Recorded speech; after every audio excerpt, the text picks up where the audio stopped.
Western world shudders. The Eastern Power and the Northern Giant have lost their last chains. The tripartite structure that lasted for several months has dramatically crumbled. Due to the Northern Giant's overall national strength being far inferior to that of the Eastern Power, a new pole is about to rise. The status of the Eastern Power is now unshakable. Looking around, it stands tall against the globe. The Northern Giant, after years of war, has developed a distorted economy. The nation's fracture poses no threat. Western Europe is disunited, each fighting for itself. Within this earth, the only intact economic body is the Eastern Power. Now is the time of favorable circumstances. Balancing, harvesting. Time to strike. Chapter 96 approaching, flying over the land of the nation. At the Western Mountain Base, Fang Jing is installing wiring for the electromagnetic pulse engine, while Zhang Xueping meticulously calculates the data from yesterday's experiment. This electromagnetic pulse engine has brought them much surprise. As the key to exploring space, it is absolutely qualified. The basic data has been confirmed, and the military academy is recently preparing to create a shuttle based on this. Zhang Xueping, in the most ordinary tone, speaks extraordinarily. Shuttle? Fang Jing is surprised. It sounds like a boat, right? Haha, this shuttle is not simple. Lightly pointing to the electromagnetic pulse engine in Fang Jing's hand, Zhang Xueping calmly says, "This is a small vessel built using controllable nuclear fusion. Combined with the electromagnetic pulse engine, measuring 70 meters long, it can shuttle back and forth between space and the ground, with a carrying capacity exceeding 100 tons. When he mentions the small vessel, Zhang Xueping smiles slightly. This thing is not small at all when placed in a launch rocket. However, looking at the electromagnetic pulse engine and thinking about the future, Zhang Xueping can only say, it indeed feels small. Upon hearing the specifications of this vessel, Fang Jing's eyes widen. Isn't this the prototype of a spacecraft? When will it be completed? As soon as Fang Jing imagined those cosmic battleships, he felt excited. However, Zhang Xueping's words made Fang Jing even more thrilled. The military academy now possesses the production tools of the Wandering Earth. Zhang Xueping estimated that they had probably completed construction and were conducting airworthiness tests. They had already started the airworthiness tests. Fang Jing's eyes widened. Wow, they had actually completed construction and begun testing? So fast. In the Wandering Earth world, over 10,000 planetary engines were built in just over a decade. This speed was just a piece of cake. Zhang Xueping waved his hand. They had not only learned various advanced technologies from the Wandering Earth, but also this highly efficient and low-error advanced production method, which was a tremendous asset. Fang Jing's excitement calmed down as he pondered. Indeed, he shouldn't have been so surprised. The military academy had directly brought back the production line from the Wandering Earth world. They were just short of directly recruiting scientists. Wait, Fang Jing thought for a moment. And it seemed that Zhao Ge had mentioned to him. Recently, in this universe, Zhou Zhijing secretly contacted some foreign scientists. It appeared that they intended to use the quota of this universe to bring these scientists over in advance. Fang Jing gasped. This trick is great. While trying to save the Wandering Earth world's nation, they could also conveniently bring over valuable foreign scientists. Just imagine, all the top scientists from the Wandering Earth world gathering in this nation. How rapidly would technology develop? It was simply unimaginable. The technological development of this universe would definitely snowball, growing larger and larger. Just as Fang Jing was lost in thought, the laboratory door suddenly opened. In came Zhao Guangyao and Zhou Yuan. Fang Jing was pleasantly surprised to see them, but his expression quickly became serious. It turned out that the two entered with a grave demeanor, clearly having important matters to discuss. Xiao Fang, your internship is temporarily on hold. We have a mission. Zhao Guangyao walked up to Fang Jing and looked at him seriously. This is a rare opportunity. The Alliance of Germany has agreed to let us take over the Compass Biological Laboratory. The Alliance of Germany agreed. Fang Jing was taken aback. Even more shocked than when he heard about the shuttle. As everyone knows, the most sci-fi setting in the Wandering Earth is that all of humanity can actually unite. Similarly, even though the Alliance of Germany had split from the federal government, Fang Jing felt that they were equally not on the same page as the Eastern powers. Yet, unexpectedly, they agreed. As long as sufficient benefits are provided, the Alliance of Germany would not refuse. Zhao Guangyao smiled lightly. Old Zhu had given them an offer that was impossible to refuse. The trade between the two parties had secretly resumed. At the same time, the market of this nation was also open to the Alliance of Germany. As the saying goes, you can't catch wolves without letting go of the kids. Just by opening up a market, they could gain control over the Alliance of Germany. Let that country be completely buried and never rise again. No matter what. For the Eastern nation, it's a guaranteed profit. No wonder. Fang Jing nodded heavily. So that's how it is. This is a rare opportunity. Let's hurry and prepare. Once the other side finally agrees, we will set off immediately. Good. Aware of the urgency, Fang Jing showed no hesitation and cast an apologetic glance at his mentor. It's fine. Go ahead. Your matters are more important. Zhang Xueping merely smiled and waved his hand. When there's a chance to open a new world, naturally, the new world takes precedence. Without Fang Jing, this engine can still function perfectly. All right, let's set off. Following Zhao Guangyao and Zhou Yuan, they arrived at the training ground. Fang Jing warmed up and then donned the exoskeleton armor along with various weapons. This time, they were going to Texas. In a foreign land, everything had to be prepared. Once Fang Jing was ready, Zhou Yuan took out a map and placed it on an ammunition box. Li Tianming, Sun Wang, Chung Su, and several team members gathered closely, staring intently at the map. Okay, everyone is here. Listen to my task arrangement. Zhou Yuan was no longer his usual carefree self. His expression was serious as he pointed at the map. We will directly fly a military aircraft to an airport near the destination. The airport is about 24 kilometers from the biological laboratory. It's a bit far, so I want to act quickly. Zhou Yuan looked at everyone, finally fixing his gaze on Fang Jing, and said solemnly, "This is not a drill." Upon arriving at the Biological Research Institute, Fang Jing might faint. We need to be prepared for any situation. Saying this, he marked a symbol on the airport and another on the distant sea. He declared loudly, "Besides the airport as an escape route, we have a backup evacuation route. Here." Pointing to the symbol he drew on the ocean. Zhou Yuan smiled and explained, "Our aircraft carrier fleet is stationed here, on the west coast. Now, does anyone have any questions?" Understood. All team members, including Fang Jing, comprehended the plan. It's quite simple. The military plane lands at the airport, then they drive the armored vehicle straight to the Biological Research Institute. After Fang Jing activates that machine, everyone will retreat. A straightforward and brutal plan. However, to Fang Jing's surprise, to ensure the plan's success or their own safety, the Eastern nation actually moved the aircraft carrier fleet to the west coast. Moreover, looking at the position Zhou Yuan indicated, this area has already entered the 12 nautical miles. Impressive. They have directly entered the territorial waters of the Alliance. Chapter 97. Shocked. The peril in the heart of the country. Military aircraft from a major nation. Is the world about to be destroyed? On the continent, on the west coast, a military green transport aircraft was approaching land. To enter the Alliance's territory, the Eastern nation even changed the transport aircraft's emblem to a certain country's emblem. You wouldn't believe it. With the massive size of that aircraft, it's hard to tell if you're not familiar with it. Somewhere on the ground, in a residential area, Dino exclaimed, "Look, that's our Alliance's military aircraft." Bambi looked up at the large plane in the sky, excitedly shouting. Bambi is a military enthusiast and knows a lot about various military equipment. Today, his son is with him, and seeing the military aircraft, he quickly pulled out 2 binoculars and hurriedly handed one to his son. A big plane. His son Dino excitedly took the binoculars. "Dad, what kind of plane is that? It looks like a C-17, but something seems off. It seems a bit smaller." Bambi furrowed his brow, holding the binoculars and continuously zooming in. The image got closer and closer until he could see the nose of the aircraft. Suddenly, Bambi realized, "This isn't our plane." He froze for a moment, cold sweat breaking out on his back. This aircraft is not only not theirs, but the emblem on it is also mispainted. He was drenched in sweat. Whose plane is this? Judging by its shape, it resembles an aircraft from an Eastern nation. Bambi's pupils constricted. Various planes flashed through his mind, and he finally confirmed. This is the transport aircraft from a major Eastern country. What is going on? Why is this military aircraft here? This is the territory of our alliance. Bambi stood there, jaw dropped, staring at the sky in disbelief. He couldn't understand, completely unable to comprehend. Could it be that our alliance has collaborated with that Eastern nation? Otherwise, how could their latest military aircraft appear here? In the sky? Everyone was sitting up straight, and the pilots were sweating profusely, cold sweat continuously forming on their foreheads. They had entered the territory of the alliance, with 300 kilometers left to their destination. This was once airspace of another major power. Exciting, too exciting. The pilots were fully focused, not daring to slack off for a moment. Kuanpeng, this is Wei Long. We have obtained flight permission from the Alliance and will escort you." Finally, the familiar voice on the radio made the tense pilots breathe a sigh of relief. Their reinforcements had arrived. On the ground, Bambi took a long time to react. He quickly took out his camera, wanting to capture the scene in the sky. The Alliance was secretly collaborating with the Eastern nation. However, just as he picked up the camera and zoomed in, a deep rumbling sound of engines rolled in like an overwhelming pressure. It was a strange sound, akin to the legendary roar of a dragon. Gradually, the sound grew closer. Bambi turned in shock and immediately saw 2 black dots rapidly approaching in the distance. He was stunned as he looked at his camera. In the enlarged image, 3 uniquely shaped aircraft suddenly appeared. Under the sunlight, the aircraft's body reflected a golden glow, combined with its smooth lines, resembling an alien technology layout with duck wings, exuding a terrifying pressure as it roared past. That was Bambi staring wide-eyed, frozen in place. Was that the J-20 from an Eastern nation? If the Y-20 that just flew by, with its specific markings, had puzzled Bambi, then this time, it was as if they couldn't even be bothered to disguise it. The J-20 didn't even change its insignia. What on earth was going on? Why was the J-20 here? Bambi muttered to himself, completely bewildered. "Dad, what kind of plane is that? It's so cool." At this moment, little Dino finally managed to set up his binoculars.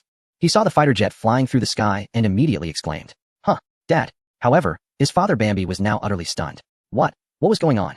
This was Texas. The direction they were heading had previously been home to military installations. A hint of fear slowly surfaced in Bambi's heart. What was happening before his eyes made him feel as if his worldview had shattered. It was like seeing military aircraft from a certain country suddenly appearing recklessly in a region belonging to another nation. Any normal person who recognized it would feel a sense of terror. Was the world coming to an end? Otherwise, how could such a thing be seen here?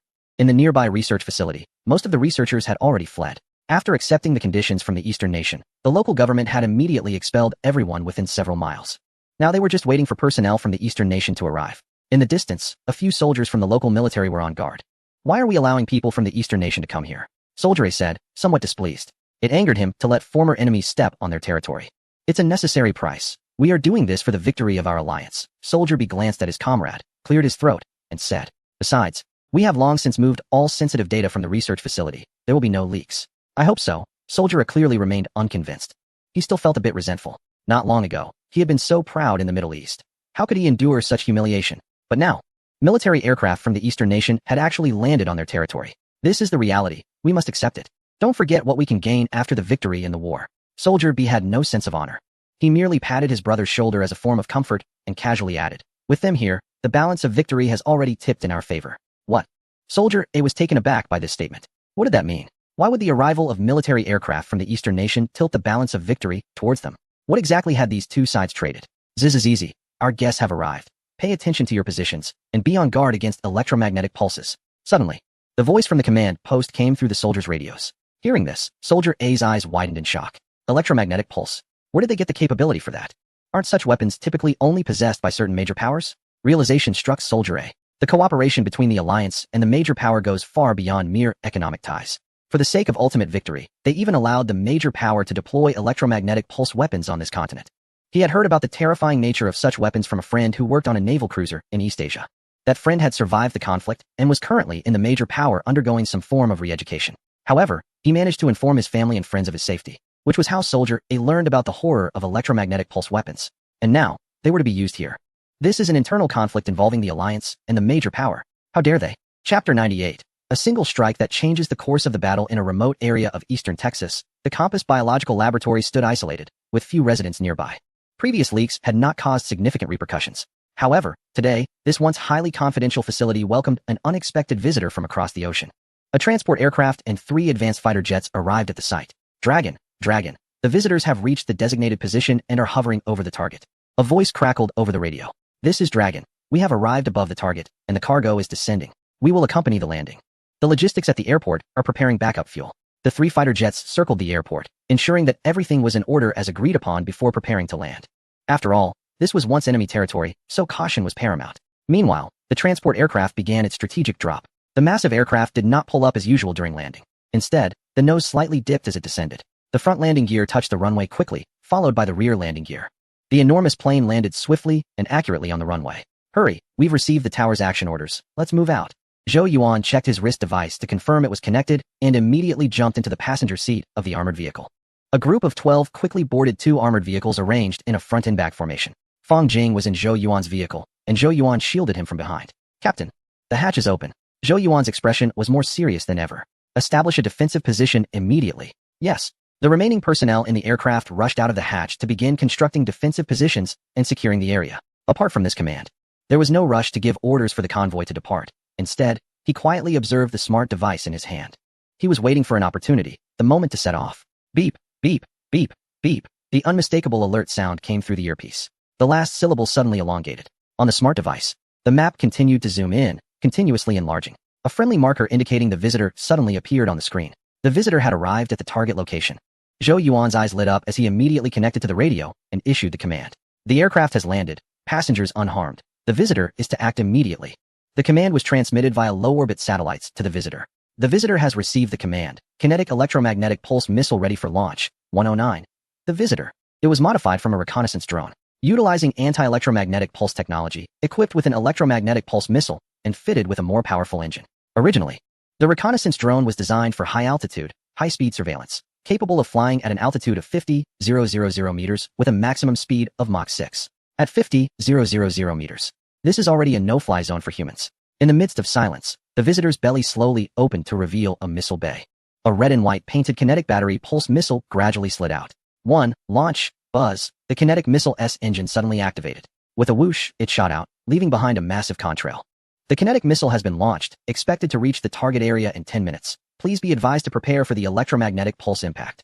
The visitor, with its dark coating, immediately closed the belly compartment after launching the missile, tracing an elegant and orderly arc in the air. Mission accomplished. The visitor is returning. The visitor, modified from the reconnaissance drone, resembled an elegant predator in the dark forest, appearing silently, launching an attack quietly, and then retreating just as silently. After one strike, it turned back, so confident. This shot was guaranteed to hit. Zhou Yuan looked at the smart device on his wrist, suddenly lifted his head, and whispered, "Prepare to endure the electromagnetic pulse impact." Once the device was restored, they would set off immediately. The destination was already marked on the map. "Yes, Captain." Including Fong Jing, everyone replied loudly. After the response, silence returned to the scene. 10 minutes quickly passed. 1,000 miles away, at a certain location. This was the front line of the federal government, as well as the army's command center. At this moment, the large army mobilized by Vanno was gathering here, preparing to organize the final strike to break through the rebel defense line of the German alliance. A large number of tanks, armored vehicles, transport helicopters, and drones were continuously being brought in. Our army has gathered. This time we will definitely eradicate those rebels. Vanno exhaled. He had been feeling uneasy lately, suspecting that something bad was about to happen. However, seeing the troops gathering at the front line, he finally felt some comfort. Their air force had temporarily suppressed the German alliance rebels. It was now time for the ground forces to enter. Entry, harvest, hang that bastard. General Vanno. Our army has assembled, and the air force has taken off. This time, we will surely break into the capital. The deputy, panting, approached Vanno. His expression was excited, full of confidence, as if victory was already in hand. Just then, a large number of planes roared overhead, engines howling. Good, the whole army is launching. Vanno waved his hand, his eyes shining with determination. This little faction dares to rebel. Dealing with you should be a piece of cake. The current battle strength is 1 million against 600,000. The advantage is ours. Yes, I will arrange it immediately. The deputy was equally thrilled. The Air Force has the upper hand. As long as they maintain control, this faction will be at their mercy. This will be a great achievement in quelling the rebellion. If it falls on him, it would be a huge gain. Ready for action, prepare for attack, sequential assault, artillery ready. The entire army was gearing up. They seemed to see victory just within reach. The Air Force was advancing, pushing forward. Vanno, filled with ambition, looked up at the sky, thinking about securing their territory. Suddenly, a long line of contrails appeared in the sky, heading in the opposite direction of their planes. Moreover, they were at an extremely high altitude. Could it be missiles? Vanno's expression turned serious as he fixed his gaze on the sky. Whoosh, missiles are approaching. Missiles are approaching. The air defense alarm sounded, and the missile defense system began to operate, the blaring alarms causing great agitation. Just ordinary missiles. This faction has no tricks left. Such small missiles could never break through our defense system. Staring blankly for a few moments, Vanno exhaled. The threat wasn't too significant.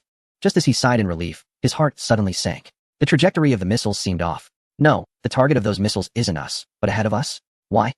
Watching the missile trails in the sky, Vanno's heart filled with unease. What is going on? Chapter 99 Damn. Why do I see armored vehicles from an Eastern power in the heart of this territory? Vanno felt extremely anxious. He looked at the contrails in the sky and the rapidly descending missile warhead. The landing site was about 50 kilometers away from them, far from the entire army. Normally, Vanno would mock the fools of this faction for not even hitting the target with their missiles. Ha ha ha, off by 50 miles, blind aren't they? Hey, I'm standing right here, you can't hit me. But at this moment, Vanno didn't feel that way. He felt a chill in his heart. Staring at the rapidly descending missile, his heart suddenly trembled. Why? Why would this faction fire a missile at empty space? Once part of the same camp, they were well aware of the opponent's weaponry. If a real fight were to break out, they wouldn't miss. The opponent was deliberate. Quickly, as if realizing something, Vanno's eyes widened in fury, and he almost crazily yelled at his deputy. Shoot down that missile now. Yes, yes. The deputy didn't understand Vanno's agitation, but complied. However, it was already too late. The kinetic projectile was descending rapidly. When it reached the designated location, a dull explosion echoed, barely audible a few miles away. In the distance, one could only see the warhead emitting strange black smoke. But then, a rapid blue light emanated from the warhead, swiftly sweeping outwards. It wasn't just one burst. Continuous electromagnetic shocks began to cover the entire assembly area. In the sky, the roaring aircraft suddenly lost control, swaying uncontrollably. One plane, two planes, three planes. The once soaring birds of prey now resembled kites cut loose from their strings. They began to wobble and plummet. Boom! The violent explosion jolted Vanno awake. At that moment, countless aircraft above him turned into a swarm of dark dots, all descending. Everywhere he looked, the planes were in free fall. Witnessing this terrifying scene, Vanno's face turned pale.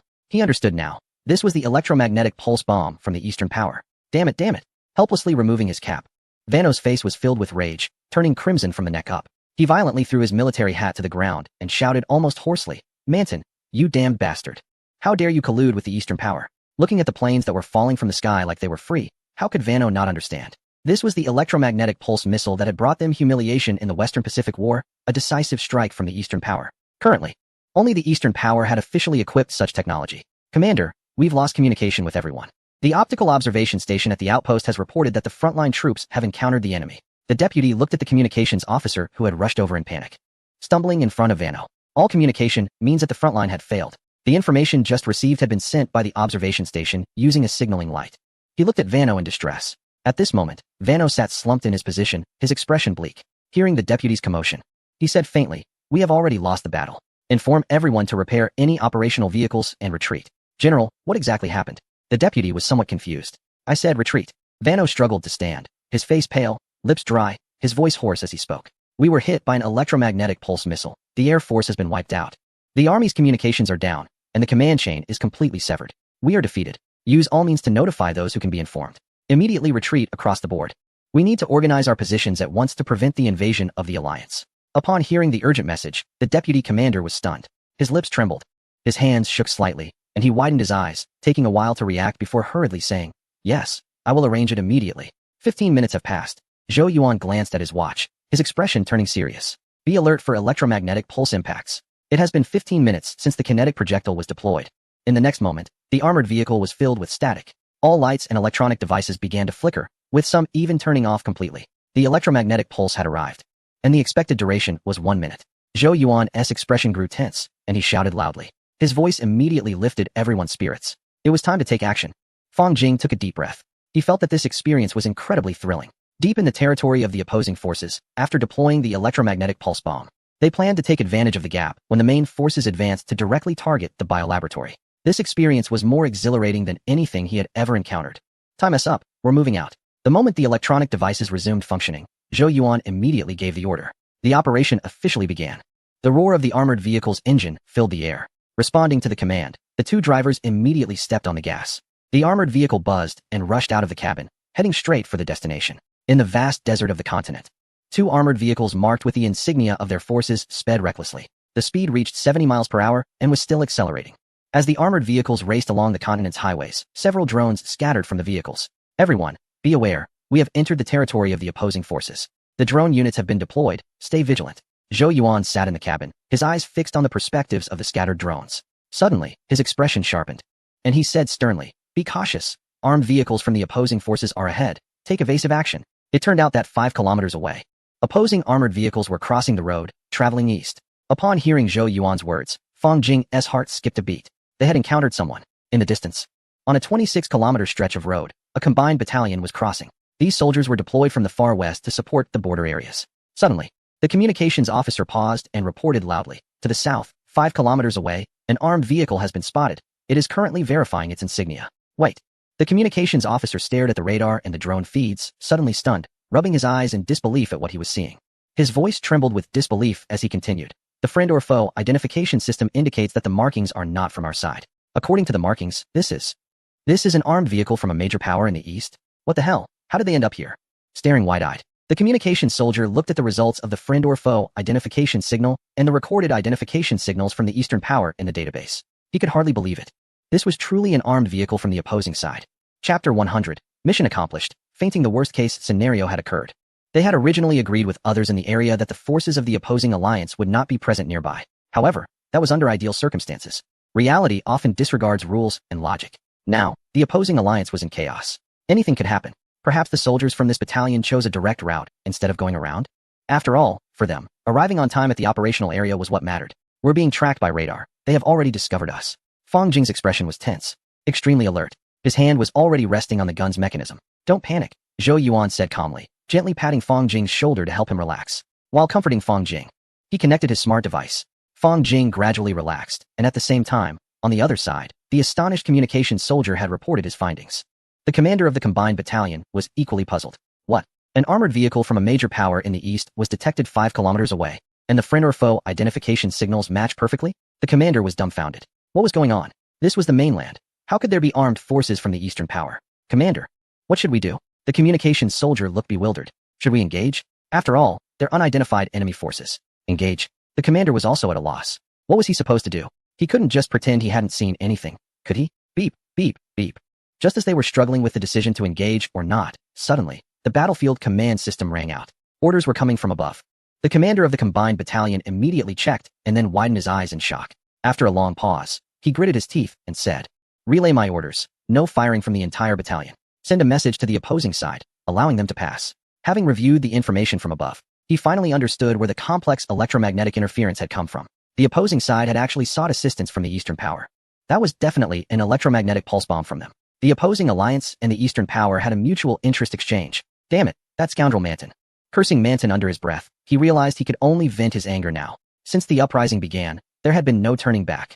He could only continue down this dark path. Yes, the communications soldier immediately took orders and began to execute them. Meanwhile, Zhou Yuan's smart device suddenly received a message. He quickly opened it to check. The source of the message was the combined battalion 5 kilometers away. The content is written in English and allows passage. Ha ha, that's enough. Let's go? Zhou Yuan grinned, feeling secretly pleased. Today was really satisfying. With a single phone call, the once mighty elite unit of a certain military had no choice but to yield. This feeling was truly exhilarating. Phew. Fang Jing also breathed a sigh of relief. The crisis was temporarily averted. The two armored vehicles resumed their original speed and began to race down the highway. They sped up, eventually reaching 120 miles per hour. In the western desert, a coalition unit was crossing the road. Suddenly, the commander ordered them to halt and clear the road. Confused soldiers immediately complied. Soon, in the distance, two completely different armored vehicles appeared in sight and sped towards them. The tank observer, leaning to the side, wondered if he was hallucinating. Those two vehicles bore the insignia of a certain Eastern nation. No way. He suddenly realized and quickly reported to the vehicle commander, saying, "Commander, two enemy armored vehicles spotted." The observer ceased reporting as the commander ordered to hold fire and allow passage. The commander's calm voice came back immediately. The roar of the engines grew closer. The two armored vehicles, marked with a star insignia, brushed past the tank and the adjacent air defense vehicle. The two groups nearly passed face to face. The tank commander of the coalition unit watched the armored vehicles zoom by, especially the bright insignia on top, and let out a grunt. Inside the vehicle, Fang Jing felt his heart leap to his throat. Wow, this was truly exhilarating. They had almost brushed past the coalition unit. How thrilling. Fortunately, the other side seemed to have restrained themselves. Fang Jing and his group were not attacked. Everyone in the coalition unit stuck their heads out of their vehicles. As if greeting them, all eyes were on them, filled with frustration, anger, and indifference. The commander of the coalition unit, watching the two armored vehicles disappear in the distance, gritted his teeth, clenched his fists, and almost squeezed the words out. "Everyone, move out towards the border." After saying that, he slammed his hand on the vehicle's armrest. How frustrating. Having passed through the coalition unit, there were no further incidents on the way. In just half an hour, they covered over 20 miles at full speed. Turning around a huge bend, the Compass Biological Laboratory came into view. They had arrived at their destination. As they got closer, Fang Jing could distinctly feel that in his consciousness, the machine seemed to begin to change. This made Fang Jing's spirits lift. The Compass Biological Laboratory was a large facility surrounded by dense barbed wire and isolation fences. The vehicle, carrying the passage permit, passed through several automated checkpoints and slowly came to a stop outside the laboratory's entrance. "We've arrived. Fang Jing, how do you feel?" Zhou Yuan, who had previously gone to the moon with Fang Jing and was aware of his clinical reactions, watched him closely, fearing he might faint suddenly. "Yes, brother Zhou. That machine is quite agitated. I'm afraid I'll have to rely on you again once we get to the lab." Fang Jing sighed helplessly at the remark. The machine was fine in every aspect, but its tendency to cause him to faint was indeed quite troublesome. "No worries, your safety is in our hands." Zhou Yuan replied confidently, looking at him and saying calmly, "Our mission is to escort you back safely." After that, he turned to the others and shouted, "Everyone, move out." Yes, the convoy responded in unison. Putting on their helmets and activating the gas masks, they prepared to breach the biological laboratory. Zhou Yuan first helped Fang Jing put on his helmet before putting on his own. Once everything was confirmed, he waved his hand and stepped boldly out of the armored vehicle, leading the way. The group followed in a line, forming a small combat formation to protect Fang Jing in the center. With the mechanical sounds of the exoskeleton armor, Zhou Yuan approached the only door of the Compass Laboratory and entered the activation code. A loud hydraulic noise echoed as the door slowly opened. As the door swung wide, the group rushed inside. The moment they entered, Fang Jing suddenly felt a wave of dizziness and immediately fainted. "Captain, Fang Jing has fainted. Quick, support him. Our mission should be nearly complete." Zhou Yuan noticed Fang Jing's fainting and quickly ran over to take over from his teammate, supporting him while commanding, "I'll carry Fang Jing back to the armored vehicle. You all finish the cover mission. Hurry." The team quickly sprang into action. About half an hour later, they regrouped in the armored vehicle. The vehicle started up, and two vehicles sped away towards the airport at a pace faster than their arrival. Zhou Yuan personally protected Fang Jing, keeping a close watch over him. While safeguarding, he sent a message. "Mission accomplished. Arrived at Compass Biological Laboratory. Fang Jing has fainted. We are escorting him back." In the distance, the J-20s waiting at the airport received the news and took off immediately. Fang Jing was safely escorted onto the transport plane. The mission was a success. Chapter 101. Finding the source of the story on the continent of Mizhou. The outcome of the war shifted fundamentally due to an electromagnetic pulse bomb from an Eastern power. The previously suppressed air force of the German alliance now operated as if in an unchallenged environment. Today, the German alliance's air force was on a rampage. They experienced the same feeling they had when dominating the Camel region against the federal government. observing a line of tanks parked by the roadside. A fully armed fighter jet dove in, unleashing destruction from start to finish. It was exhilarating. With control of the Air Force, the entire German alliance was advancing unstoppable. Not only has the so-called territory been reclaimed, but forces have also penetrated the territory of the federal government. The entire direction of the war has been completely reversed. In fact, there were even Air Force units that flew directly over the capital of the federal government. Originally, when the Air Force of the federal government was dismantled, pressure was exerted on Fred to immediately recognize the alliance and sign a ceasefire agreement. But could Fred sign that agreement? Certainly not. Whoever signs it becomes the sinner. Therefore, Fred's stance was very firm, and he directly refused. Since the other party had already rejected it, further discussion was pointless. Several fighter jets flew directly from the west coast to the capital of the federal government. Moreover, the pilots were extremely arrogant, flying low over the city and the congressional building. The roar of the fighter jet engines resonated as they flew over the city. That terrifying sound plunged the entire city into panic. In fact, several bombs were even dropped at the entrance of the congressional building. The thunderous explosions instantly cleared the minds of the federal government's legislators. They understood. Regardless of the circumstances, the front lines had collapsed. At this point, the alliance had gained traction.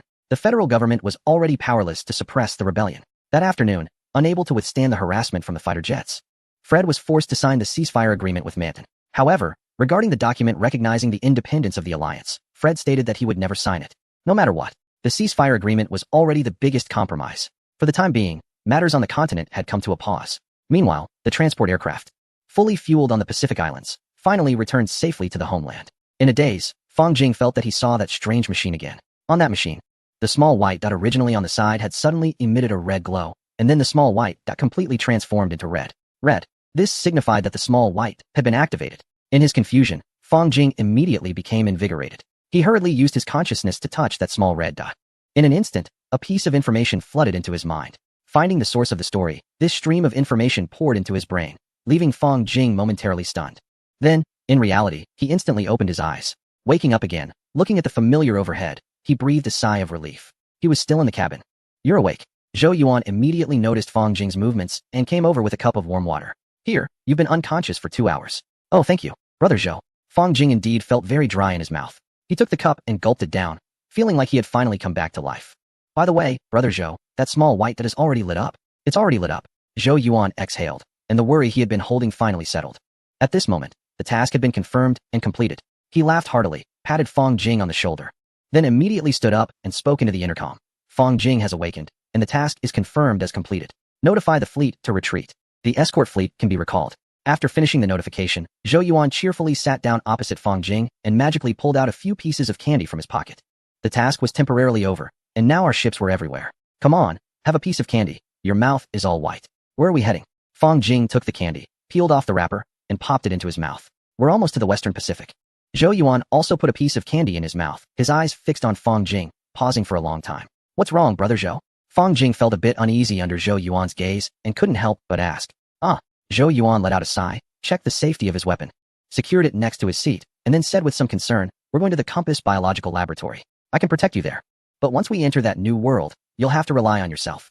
This was a question Zhou Yuan had been pondering when Fong Jing fainted earlier. Over the past few days, they had become good brothers. Thinking about Fong Jing, who currently had no combat experience, Zhou Yuan felt worried. What if that new world was amidst a war? What if Fong Jing's landing point coincided with a bombardment area? The danger of the first transition was too high. This was also why Zhou Yuan secretly admired Fong Jing. It was truly a gamble with one's life.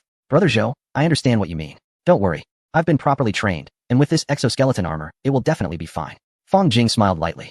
Since he chose this path, what was there to fear? Besides, this exoskeleton armor was no ordinary piece of equipment. Moreover, his was a reinforced version with plenty of upgrades. "Well, I appreciate your effort."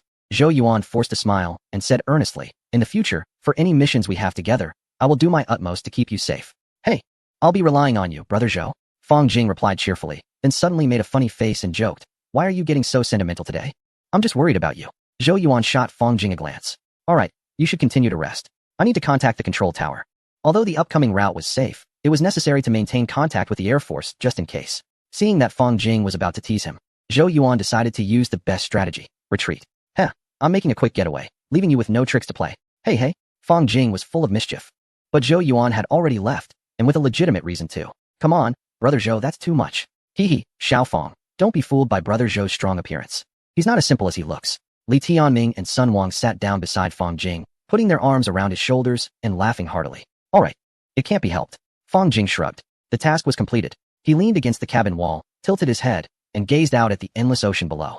He began to recall the hint he received after touching that machine when he fainted. Find the source of the story? What kind of hint was that? Furrowing his brows, Fong Jing pondered. He speculated that this was a riddle to unlock the spatial gate to that little red dot world. Source? But what exactly was the source? From the source of the story, could it be that this time it's yet another cinematic world? The source refers to the place where the story begins, right? Chapter 102. A New World, Here I Come. At the Western Mountain Base, a week had passed since Fong Jing returned. Upon landing at the base, Brother Zhao did not rush him to cross over immediately. Instead, he advised him to prepare well and take a break for a while, with the opportunity to rest. Fong Jing naturally agreed wholeheartedly, so he took a good few days off. However, it was only 3 days. 3 days later, he was pulled out by Zhou Yuan to begin enhanced rehabilitation training. Meanwhile, the expert group was analyzing the machine's hint, trying to decipher its meaning. After multiple discussions, the expert group speculated that the destination of this crossover was likely another cinematic world, referring to the starting point of the film's story. In the operations command room, Zhou Yuan analyzed the situation for Fong Jing. After finishing his explanation, without waiting for Fong Jing to interject, he immediately reminded him, of course, we cannot narrowly think that it can only be a cinematic world. For any mission, thorough preparation and complete documentation are the guarantees of victory. Xiao Fong, you need to be ready to face any situation. Zhou Yuan's expression was serious. I understand, Brother Zhou, Fong Jing acknowledged. Grasping the intentions of Zhou Yuan and the expert group, the cinematic world was merely the most likely scenario. But just like Schrodinger's cat, until the box is opened, no one knows whether the cat inside is dead or alive, or perhaps a hybrid of both. Therefore, preparation for the worst-case scenario is essential. When do you plan to cross over? Zhou Yuan casually asked as he walked over and sat down next to Fong Jing, after discussing the current situation. The situation on the Wandering Earth isn't urgent. You have plenty of time. Brother Zhou, isn't there a ceasefire in the continent tomorrow? Fong Jing asked a completely unrelated question. That's right. Tomorrow morning, the Alliance and the federal government will officially cease fire, Zhou Yuan confirmed. Good. I'll prepare to cross over to the New World tomorrow afternoon. Fong Jing took a deep breath, his tone resolute. The conflict on the continent and the division of major powers on Earth would undoubtedly affect the Eastern powers. At the very least, a significant portion of the government's resources would need to focus on it, to prevent things from escalating and nuclear weapons from being involved. Therefore, the ceasefire in the continent was great news, meaning that the implementation of the 237 plan could receive full support. Since you've made your decision, I'll report it immediately. Zhou Yuan noticed the determination in Fong Jing's eyes and nodded. He turned and left. An hour later, the information came through. Everyone involved in the 237 plan received the message. Fong Jing would cross over to the New World tomorrow afternoon. In the Zijing Pavilion, in a deep office, the lights were brightly lit. On the desk, a pair of emaciated hands were reading the intelligence report in front of them. The printed report had several large characters prominently displayed. The draft of the Joint Declaration of the German Alliance has been completed, announcing the official establishment of the German Alliance. Looking at these large characters, Zhu Lao let out a light chuckle. Hee. Looking around the world, there are no more obstacles. The climate for the German alliance has been established, and the division has become a foregone conclusion. Zhu Lao. The federal government is condemning us for interfering in their internal affairs and funding the German alliance's electromagnetic pulse missiles. Beside him, the Minister of Defense couldn't stop chuckling either. Hee. Zhu Lao didn't say much, just quietly turned on the television in the office. The screen flickered. A press conference from the Ministry of Foreign Affairs was underway. Reporter, recently, the federal government has accused a certain Eastern power of funding the German alliance's electromagnetic pulse weapons. Can you confirm this, spokesperson? The spokesperson of the Ministry of Foreign Affairs smiled gently. We adhere to multilateral principles and have never interfered in the internal affairs of other countries. The claims from the federal side are completely unfounded and are slanderous. With that, Zhu Lao turned off the television, a hint of pleasure on his face, and softly said, the spokesperson from the Ministry of Foreign Affairs did well. I can't imagine how furious Fred must be upon hearing this. This ability to speak lies with a straight face while being so refined is, even for Zhu Lao, quite disgusting. Not to mention the victim, Fred. Ha. He must be going crazy. The Minister of Defense laughed heartily. Right now, Fred must be feeling as if he had eaten something unpleasant, suffering immensely. However, just as he was laughing, Zhu Lao across the room suddenly nodded and glanced at his communicator. Oh, with a slight exclamation. Zhu Lao stood up and said, I need to go to the Xishan base for a few days. You take care of the rest, and make sure nothing goes wrong. After saying that, he left without looking back. Hey, Zhu Lao. In a certain office, a furious roar echoed, accompanied by the sound of various items shattering. The secretary outside the office rubbed his ears expressionlessly. Over the past few months, he had gotten used to it. Well, it must be that their president has been provoked again. Inside the office, Fred was already in a bad mood. After finally calming himself down, he was ready to watch the news. The result was a thunderbolt from a clear sky. As soon as he turned on the television, he saw the spokesperson from a certain Eastern power and heard his response to the reporter. This is a lie, just lying. In an instant, Fred felt as if he had swallowed a fly, his anger surging. Damn it, lying with their eyes wide open. They think I have no evidence, right? Of course. Speaking of evidence, Fred was even more enraged. Damn it. With an electromagnetic pulse explosion, all evidence would be gone. What evidence could they possibly have? Moreover, that certain Eastern power was quite cunning, using a specially designed low-frequency model. The damage range was also limited. This made Fred feel miserable. He simply couldn't produce any evidence. And now, they were not in the lawless era of the past. They couldn't just go up with laundry detergent again, could they? In the past, using detergent was seen as an outrageous act, showing strength and disregard for rules. Now, if this continues, it would become a laughingstock worldwide. They have also experienced the feeling of being falsely accused, much like the camel did. What a frustrating feeling. Time passes quickly. A day goes by in the blink of an eye. At the Western Mountain Base, in a newly excavated underground space, in a brand new disinfection room, Fang Jing donned his exoskeleton armor, checked the 3 isolation doors and the negative pressure device, and after confirming everything was in order, took a deep breath.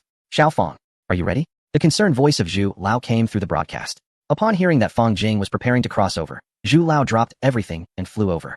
I'm ready, Zhu Lao, everyone, I'll go ahead. Fang Jing closed the helmet of his exoskeleton armor and made a gesture towards the surveillance camera. He was prepared. I'm coming, New World. Then, with a swish, Fang Jing vanished from the spot. Chapter 103. Who the hell set up the electric net? In a certain village in the southwest, Shen Wanshan and his son were chatting in the fields. Qingshan, you should consider it. Even the youngest chubby kid next door has been born, and you're still unmoved. The tone sounded like a marriage proposal. Father, I'm not in a hurry. By the way, have we cleared the weeds in the field? As soon as this topic came up, Shen Qingshan broke out in a sweat. He didn't want the atmosphere between father and son to turn awkward, so he quickly changed the subject. I rarely come back. So let me help you with some farm work to relieve your burden. All right then. Shen Wanshan slowly got up from the bench, understanding that his son didn't want to discuss this matter. So he let it go but reminded him, don't forget to bring a gift when you go to your second uncle's house to thank them. Got it, father.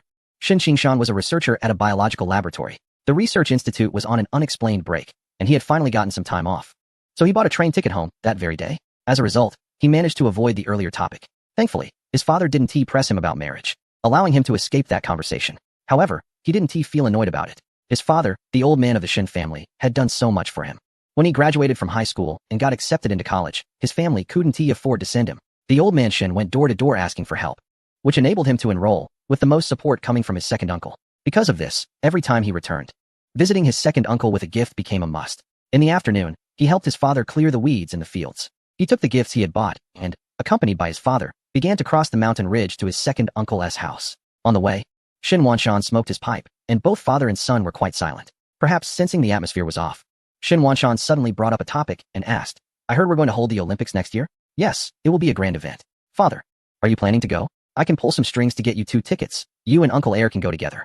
Shen Qingshan spoke in a light tone, genuinely wanting to persuade his father to go out and have some fun. Ahem, a grand event indeed. Shen Wanshan did have that thought. His neighbor, the third son, was always running around with his son, bragging when he returned, making him want to go out and see for himself. Just as he was seriously considering it, a large flock of birds suddenly startled and took off from the treetops in the distance. Upon closer listening, there was a buzzing sound of electricity. What is going on? Shen Wanshan put down his pipe, his expression instantly sharpening. Quick, Qingshan, come with me to check it out. That's Liangshan Forest. Erwa's family set up an electric fence. I hope it's not for hunting wild boars. It could be deadly. All right, I'll go take a look. Upon hearing this, Shen Qingshan's expression turned serious, and he immediately followed his father, running towards Liangshan Forest. Lives are at stake. The two moved quickly and soon dashed out of the woods. In the forest, Fang Jing looked at the fleeting electric arc on his exoskeleton, feeling quite bewildered. Then, a wave of fear washed over him. Thank goodness I wore the exoskeleton. Luckily, it can resist electricity. Otherwise, I would have been fried. Who on earth would set up an electric fence in the woods? He cursed a bit and quickly decided to throw this troublesome thing away. That was too dangerous. But thankfully, the danger was averted. By the way, did this news spread to the forest? Fang Jing turned to check his surroundings. Seeing nothing but trees, his brow furrowed. Speaking of which, he was about to throw his drone out to scout the area. Hopefully, there are signs of human habitation nearby. After saying this, Fang Jing added in his heart, I hope it's humans, not some ruthless warriors or aliens. However, before he could throw out the drone, a voice of surprise came from a distance. Oh no, it really is Erwa's electric fence. In this wilderness, where did the people come from? Father, let us go take a look. Shen Wanshan felt a surge of anxiety. Erwa is the child of Shen Qingshan's uncle, who occasionally hunts some wild game in the mountains. He set up this electric fence, and now it has shocked someone. This is serious. Thinking of this, he quickened his pace with his son. Shen Qingshan was also anxious. Please don't let anything happen. The two passed through the woods and arrived at a small pathway, where a red sign on a nearby tree read caution, electric fence. Upon seeing the sign, the Shen father and son immediately stopped, their gaze fixed on the forest. Yet, the moment they looked over, their pupils shrank sharply. Forget about the electric fence and the shocking incident. All of that was thrown out of their minds. Because in front of them stood a gigantic iron figure. A foreign spy? This was old Shun's first reaction. An alien. This was young Shun's first reaction. What caught their eyes was a massive, pitch-black figure reflecting a sharp, cold light. The seamless curvature was something Lao Shun had only seen in foreign military introductions on the television at the village entrance. However, Shen Qingshan knew more and was even more astonished. This humanoid figure, isn't it just like the alien warriors depicted in those science fiction works? What on earth is this thing? The two of them were instantly frozen in place, shocked. Father, be careful. As he closely observed the Iron Man and noticed the firearm at its waist, Shen Qingshan's expression suddenly changed. He quickly stepped in front of his father, his gaze alert. Is it human? Fang Jing, hearing the commotion behind him, turned around immediately. Seeing two individuals dressed simply, wearing straw hats, and speaking the language. He felt a sense of relief. It's good if they are human. It's even better if they are from this region. Be careful. However, after hearing Fang Jing's confirmation that they were human, Shen Qingshan's expression darkened even more. He cursed inwardly, thinking, damn it, I really encountered aliens. In this day and age, aliens can speak the language too. Shen Qingshan's expression became serious as he looked around, glancing at the pitch-black iron figure. Beads of sweat dripping down his forehead. Fear and vigilance gripped him as he widened his eyes, staring intently ahead. No matter if it was an alien. It couldn't harm his father. The atmosphere turned awkward in an instant. Fang Jing noticed the wariness of the two and paused for a moment before slightly raising his hand. Trying to speak in a gentle tone. Hey, wait, fellow villagers. Don't misunderstand. We are not bad people. People from the region. Listening to Fang Jing's slightly accented voice, Shen Qingshan furrowed his brows and lowered his guard just a bit. However, just a second later, he suddenly snapped back to reality. No, it's an alien after all. Is it really that hard to disguise an accent? Didn't they just catch a spy the other day in this southwestern area who spoke the local dialect so poorly that it embarrassed the locals? He couldn't be too trusting. Yes, people from the region. Fang Jing saw the older man's expression become wary again and immediately took off his helmet, revealing his face. This action finally made Shen Qingshan breathe a sigh of relief. It was indeed a human. However, what followed was shock and disbelief. When did such technology exist on Earth? Chapter 104, Biohazard? Are you a researcher from some secret laboratory? Shen Qingshan handed a cup of warm water to Fang Jing. The astonishment on his face unable to dissipate. He had watched this young man walk into his home, each step leaving a deep imprint. This exoskeleton must weigh at least a ton, right? I suppose so, Fang Jing replied with a faint smile, taking the cup and discreetly inserting a tube into it. Water quality test complete. Non-toxic. Contains trace minerals. Temperature 36 degrees Celsius. Safe for drinking. Only when the voice in his earpiece confirmed it did he feel relieved enough to take a sip. Little brother, is this our technology? Shen Qingshan frowned tightly, his heart filled with astonishment, and exclaimed, but it's only 2007 now. How do we already have this technology? Why hasn't anyone heard about it outside? This is a confidential project. Later, you will need to sign a confidentiality agreement. Fang Jing stretched out his hand and launched the unmanned shuttle, then happily chatted with the Shen family. Since it was confirmed that this world has a certain country, the first priority now is to find a way to contact official personnel. This shuttle was specially prepared for him. This was also Zhao Guangyao's consideration. After all, Fang Jing couldn't possibly arrive at a military base every time he crossed over. The shuttle buzzed and shot out, speeding away into the distance. With this matter settled, Fang Jing continued to engage Shen Qingshan in conversation. From their earlier dialogue, Fang Jing had already learned that in universe number 3, it was currently 2007. And the overall technology level of that country was not much different from that of this universe in 2007. Brother Shen, what do you do? Me? Shen Qingshan touched his nose and explained with a chuckle, I work at a biological research institute. A biological research institute? Fang Jing timely turned his gaze to Shen Wanshan beside him. Young people might give a general idea about their jobs, but this was the talk of the older generation. Sure enough, when it came to his son's work, old Shen proudly puffed out his chest and exclaimed, ha, my son works at a biological laboratory in a major city. And he collaborates with a foreign company. A biological laboratory? That's impressive, Brother Shen. Your family is doing well. Fang Jing flattered old Shen, and then curiously asked, foreign company? Yes, supposedly the strongest company in the world in terms of technology. As he spoke, old Shen became even prouder. In this day and age, any connection to a foreign entity or the term strongest was a source of pride. After thinking for a moment, he confidently stated, it seems to be called, Baofu Mountain Company? Dad, Shen Qingshan helplessly called out. Is it appropriate to mention foreign companies in front of the confidentiality personnel? He had heard his father's proud tone countless times before. Now, he could only correct him with resignation. It's Umbrella Corporation, not Baofu Mountain. Xiaofeng, when will your confidentiality department personnel arrive? After correcting his father, Shen Qingshan continued to engage Fang Jing. However, at that moment, Fang Jing was completely stunned. His heart suddenly trembled. Umbrella Corporation? The strongest technology company in the early 21st century? Fang Jing was taken aback. He instantly realized where universe number 3 was. This is the world of the movie version of Resident Evil. Resident Evil. The shuttle that Fong Jing sent out was the crystallization of wisdom from the world of wandering Earth. Using its power system, it first ascended to several thousand meters in the air, then continuously transmitted regional electromagnetic signals at a fixed frequency. This type of electromagnetic signal simulated that of a fighter jet, capable of inducing military radar to power on and search. In the southwestern mountains, at a certain military base, radar operators were conducting their routine checks. Some military search radars in the interior of the country are generally in a dormant state. As soon as they detect an electromagnetic signal source, they will immediately power up and lock onto the target. Due to their location, it is almost impossible for any intruders to be present, so the information personnel have an easy time during verification. Indeed, it was another calm day. Once the proactive verification was completed, the information personnel relaxed and concluded their task.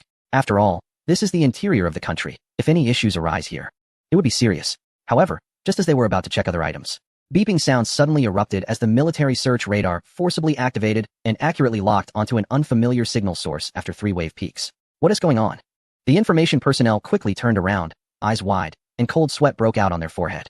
Not only here, but throughout the military base, radars were detecting signals, and the radio channels flooded with confirmation voices. This is Unit 2, an unknown signal source detected to the southeast, requesting confirmation. Radar 3 has forcibly powered on. Please Unit 1 confirm if there are any intruders. The signal source is approaching, radar reflection waves are being intercepted, the opponent is closing in. Hearing the chaotic voices, the information personnel calmed down and immediately opened the communication line, reporting, "This is Unit 1, confirming the information, confirming the information. Immediately dispatch fighter jets to intercept, repeat, intercept immediately." After speaking, they wiped the cold sweat from their forehead. Damn, this is the interior of the country. What is going on? On the search radar, the signal source was indeed approaching the military base, making the information personnel's eyes widen even more. Suddenly, a series of static noises erupted from the radio signal. Subsequently, a bizarre scene appeared on the original search radar screen. The scanned wave peaks were treated as a display screen. With each scan, more text appeared on the screen. Report location, latitude 29, 26, longitude 105, 14. Detailed location being verified. Units receiving the information immediately proceed to the displayed location for search. Mission confidentiality level, top secret, never to be disclosed. What is this? The information personnel's jaw dropped. Is this a mission? But the way it was released is too strange, using the radar as a display. Moreover, is this information intentionally sent to our base? The information personnel glanced at the source of the signal and suddenly realized. Is this the reason the opponent intercepted the reflection waves, approaching the military base? Where did this come from? Filled with confusion, the information personnel widened their eyes and immediately reported the information to the leader of the military base. In fact, since the radar was forcibly powered on, the leader had already been monitoring the situation in the operations center. Chung Kanan is the head of this military district. Upon seeing the radar receive an unfamiliar signal, the sudden disappearance of the signal source, and the coordinates marked on the screen, he was alerted. He frowned, thought for a moment, and without hesitation pointed to the coordinates. Immediately giving the order, "Let Xueming take the team and investigate this location right away. I want to see who exactly this is." Chapter 105. The people here. I will protect them. Old Shin looked at the returning shuttle, gripping the cup in his hand. Fong Jing felt a bit helpless. Damn it, I was careless. It turns out this is a world of biohazard. Moreover, the laboratory where Shun Qingshan is located actually has a partnership with an infamous organization. As if recalling something, he quickly asked, "Brother Shun, didn't we hear that collaborating with that organization would keep research very busy?" Fong Jing's words hinted at wanting to inquire about the current situation of that organization and see how the timeline was progressing. "Oh, it seems like we had to pause our experiments due to issues with their headquarters, so we got a few days off. There was nothing to hide." And Shun Qingshan chuckled lightly. "Oh, it's because of headquarters." Fong Jing pursed his lips, feeling a sense of unease rising in his heart. Was the headquarters in that region or another? Because of headquarters, the experiments were interrupted. It couldn't be that the virus leaked, right? I can't be that unlucky. Arriving just as the virus leaked. Frowning, Fong Jing felt a wave of anxiety. The zombie virus. If it really leaked, the situation in this world would be dire. More urgent than the dangers faced in the world of the wandering earth. I need to communicate with the local authorities quickly. Then, Fong Jing's heart suddenly firmed up as he looked at the Shin family, who were chatting and laughing, and resolutely thought, at the very least, no, I must save this country. In the biohazard scenario, the main perspective is in that region. However, the background is global. The Eastern powers are also involved. And due to population issues, the situation will only worsen. That's a population of 1 billion. Just thinking about the entire Eastern power turning into a zombie hell made Fong Jing feel a sense of urgency. I will protect all the people here. At the same time, he was secretly contemplating what it meant to find the source of the story. Is the source referring to the hive in Raccoon City or the virus? Both possibilities exist. Since this is a biohazard scenario, especially the movie version, the source of the story can only be these two things. However, this is quite challenging, whether it's the virus or going to the hive. If Fong Jing were to do it alone, just getting to that region would be enough to give him a headache. Indeed, He needed to wait for the people from that side to arrive quickly. Fang Jing was happily chatting with the Shun father and son at Old Shin's house, when suddenly, in the distance, a few black dots appeared in the sky. The black dots emitted the distinct sound of turbine engines, rapidly approaching this way. What is that? The Shin father and son stood up in surprise. They're here. Fang Jing took a deep breath, murmuring to himself. The shuttle's effects are indeed astonishing. It really brought people over. This is much more efficient than looking for them myself. Several armed helicopters locked onto the direction of the Shin family and soon hovered above the earthen house. Armed Special Forces personnel immediately descended. They secured the open area of the road. After some effort, several helicopters landed on the road. Xuanming followed his team and got off the helicopter. As soon as he stepped off, he and everyone else were momentarily stunned. What did they see? In the semi-open earthen yard of a farmhouse, two villagers were with a person clad in full-body exoskeleton armor. Full-body exoskeleton armor, equipped with a multi-barrel machine gun at the waist, carrying an 8-barrel rocket launcher on the back, and holding a strange flying device in hand. Xuanming took a glance and immediately confirmed. This was the real deal. At the same time, he widened his eyes, a hint of envy deep in his gaze. The firepower, this firepower. If only it were theirs. His fear of insufficient firepower could be cured on the spot. Hiding his envious gaze, Xuanming observed carefully, but the more he looked, the more shocked he became, eventually widening his eyes in disbelief. Wait, why is there a low-visibility black pentagon insignia on the side of the armor? So is this really our stuff? Upon seeing the military insignia, Xuanming was completely dumbfounded. Wow, when did we get such impressive equipment? With widened eyes, Xuanming excitedly questioned Fang Jing. Which unit are you from?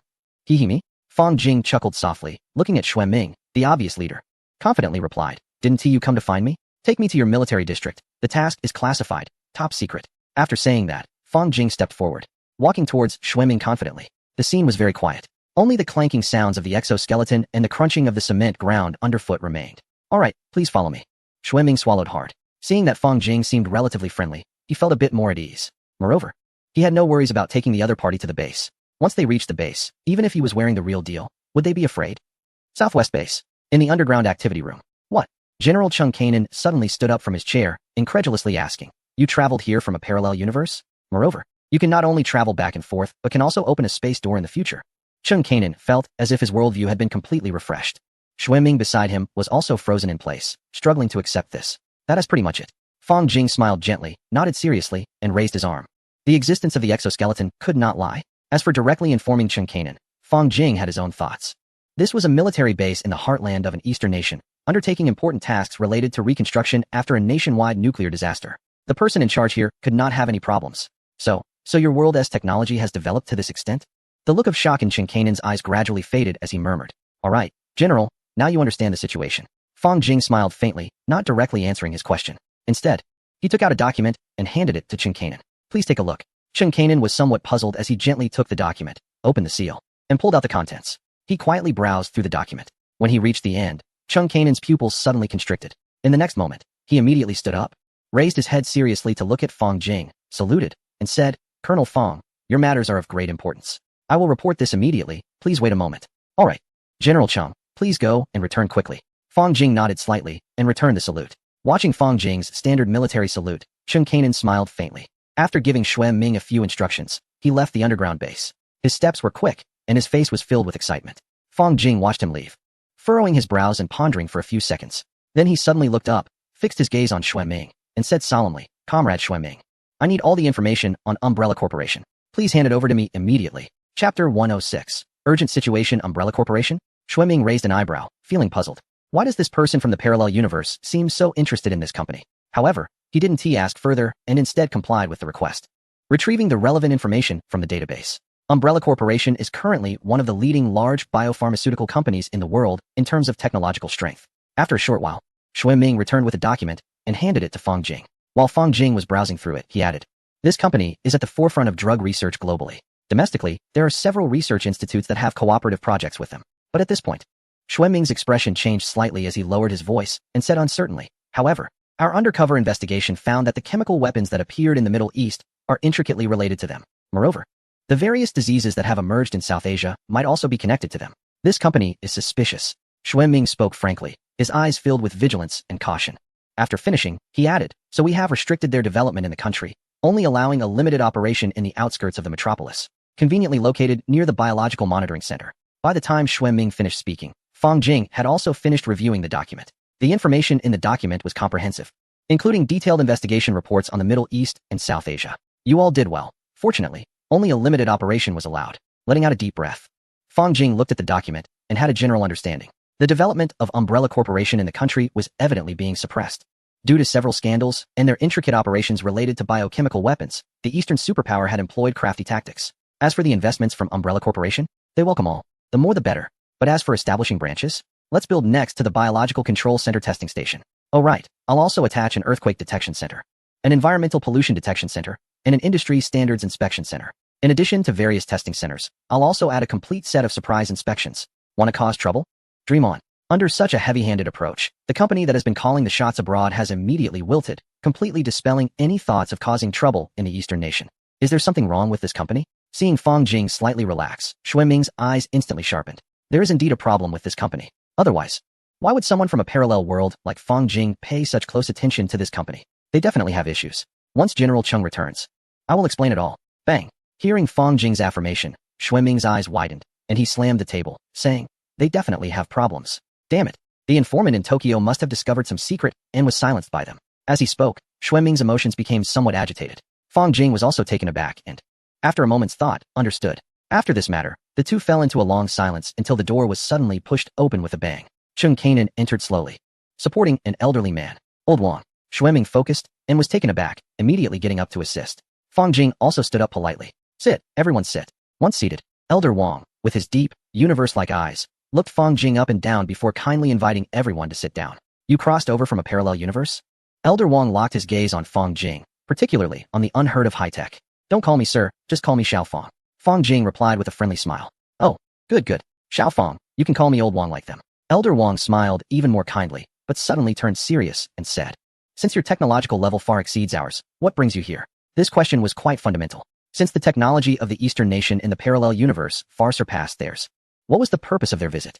Elder Wang must have already seen that document. Fong Jing felt a bit anxious but didn't explain. Instead, he pointed to the document.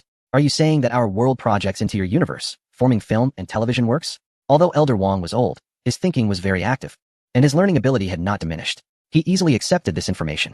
After all, for people from a parallel universe, it was film and television, but for them, it was real. Exactly, there's no time for more explanation. Fong Jing thought of the company and what Xin Qingshan had said about the issues with it.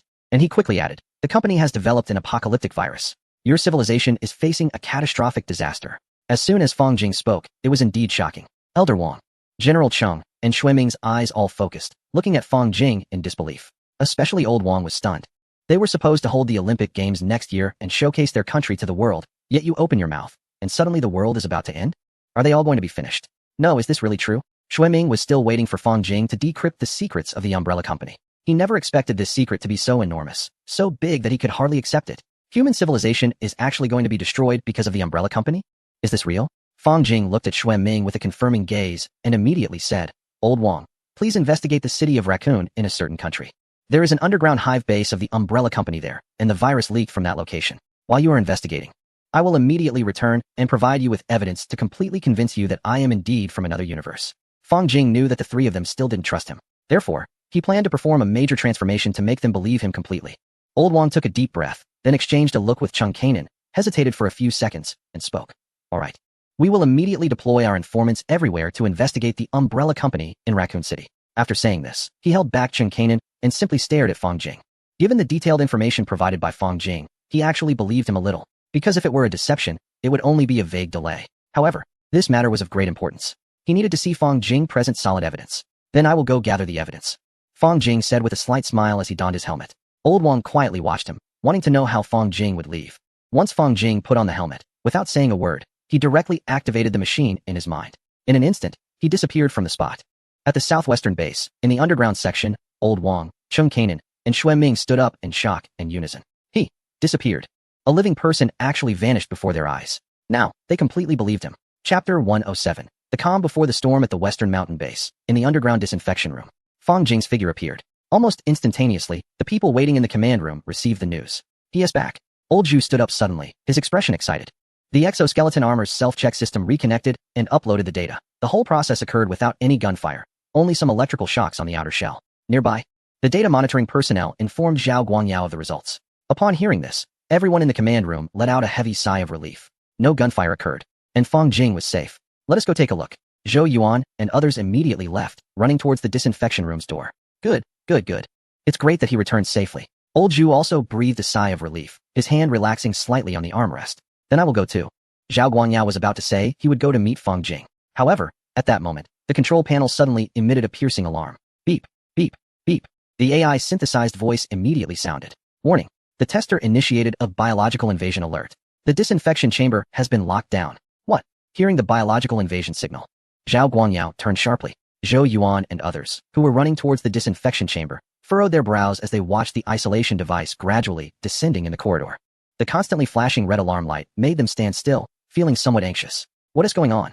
In the disinfection chamber, as Feng Jing appeared, a disinfection spray immediately filled the surroundings. Although there was disinfection spray, Feng Jing still felt it wasn't safe, so without saying a word, he quickly stepped forward and actively triggered the biological invasion alert. The quarantine procedure was immediately initiated. The entire disinfection chamber was completely locked down, without the unlock code. No one could open it. At the same time, the disinfection chamber switched to an internal circulation system. The interior was now like a sealed spacecraft. Nothing could get out from the inside. Feng Jing, what is happening? Zhao Guangyao's worried voice sounded in the earpiece. Brother Zhao, it looks like we've hit the jackpot. We should be in a world resembling a certain crisis scenario. A crisis scenario? In the command room, almost as soon as Feng Jing mentioned this name, all information related to the scenario was gathered. So, you're worried about being infected by a certain virus. Elder Zhu glanced over and roughly understood what kind of world this was, his tone becoming serious. That's right, Elder Zhu, it's good that you're here too. Hearing this, Feng Jing smiled wryly and continued explaining. The timeline I crossed into is 2007, located in the southwestern part of a certain country. The early 21st century, is this a movie world? Zhao Guangyao quickly made a judgment. That's right, it should be a movie world. Feng Jing's voice also turned serious. I've contacted the other side, and it seems the virus hasn't fully broken out yet, so we must save them. Elder Zhu spoke solemnly, stating Feng Jing's thoughts. Haha, Elder Zhu understands me. That's right, I want to save the world on the other side. Hearing Elder Zhu's voice, Feng Jing nodded in agreement. That's exactly his thought. 14 billion compatriots cannot be neglected. We will do our utmost to help them, but first, you need to check your health immediately. Elder Zhu nodded. Alright. At this moment, Feng Jing had also completed the disinfection. He took off the exoskeleton armor and lay down in the automatic medical examination device nearby. The automatic medical examination device was directly brought over from another advanced scenario. Although that scenario's technology had shifted entirely to heavy industry due to a crisis, its biomedical technology was undoubtedly superior in this universe. Therefore, the base simply replaced the medical equipment with that from the advanced scenario. Feng Jing lay down inside. Instantly, a blue light activated, and scanning began. After a while, the test results showed no abnormal virus invasion. Great. Zhao Guangyao let out a heavy sigh of relief. No problem, no problem. Brother Zhao, please copy the information about the Resident Evil series for me. I need to go there again. Feng Jing stood up from the inspection chamber, looking at the surveillance camera with a firm tone. Alright, but for your safety, you must wear the exoskeleton armor at all times. Zhu Lao considered for a moment and agreed while having someone prepare it immediately. I understand. Feng Jing was clear about this. For his own safety, he had to wear the exoskeleton armor properly. By the way, since it's the world of the Resident Evil movies, could the source of the story be the Hive or the T-virus? A thought flashed through Zhao Guanyao's mind. You're right, Brother Zhao. That's what I was thinking too. Feng Jing nodded slightly and continued. The Hive is currently not accessible, but I will find a way to get that virus. To reach the Hive, one would need to go deep into the territory of a certain country, to Raccoon City. Given the current situation, that's impossible. However, getting the T-virus is something Feng Jing thought could be attempted. Brother Zhao, the copying is complete, and the items have been sent. Just then, a researcher returned. The items are ready. A drone transported the items into the airlock chamber after passing through safety quarantine procedures. A storage device was handed to Feng Jing. The items are in hand. It's time to cross over. Without hesitation, as time was pressing in the world of Resident Evil, he donned the equipment, checked the airtightness, and immediately vanished from the spot. In the command room, seeing Feng Jing disappear, Zhu Lao's expression turned serious as he said to Zhao Guangyao, inform the world of the wandering Earth immediately. We need their technological assistance. Also, get the army on the line and have the Chemical Defense Headquarters come over right away. Yes, in the underground section of the 710 Research Institute of the Wandering Earth. Zhou looked directly at Zhao Guangyao. After listening to his explanation and reviewing the information related to Resident Evil, his eyes widened in an instant. The biotechnology in this world is far inferior to ours. The scientific advisor beside him immediately drew a conclusion. Zhou remained silent, just quietly watching Zhao Guangyao. A glimmer of hope flashing in his eyes, but it was quickly concealed as he smiled slightly and said, we already know about the situation. If there's anything, just say it. Thank you, Zhou Lao. I'll take my leave now. After discussing matters with the Wandering Earth side, Zhao Guangyao left with worries in his heart.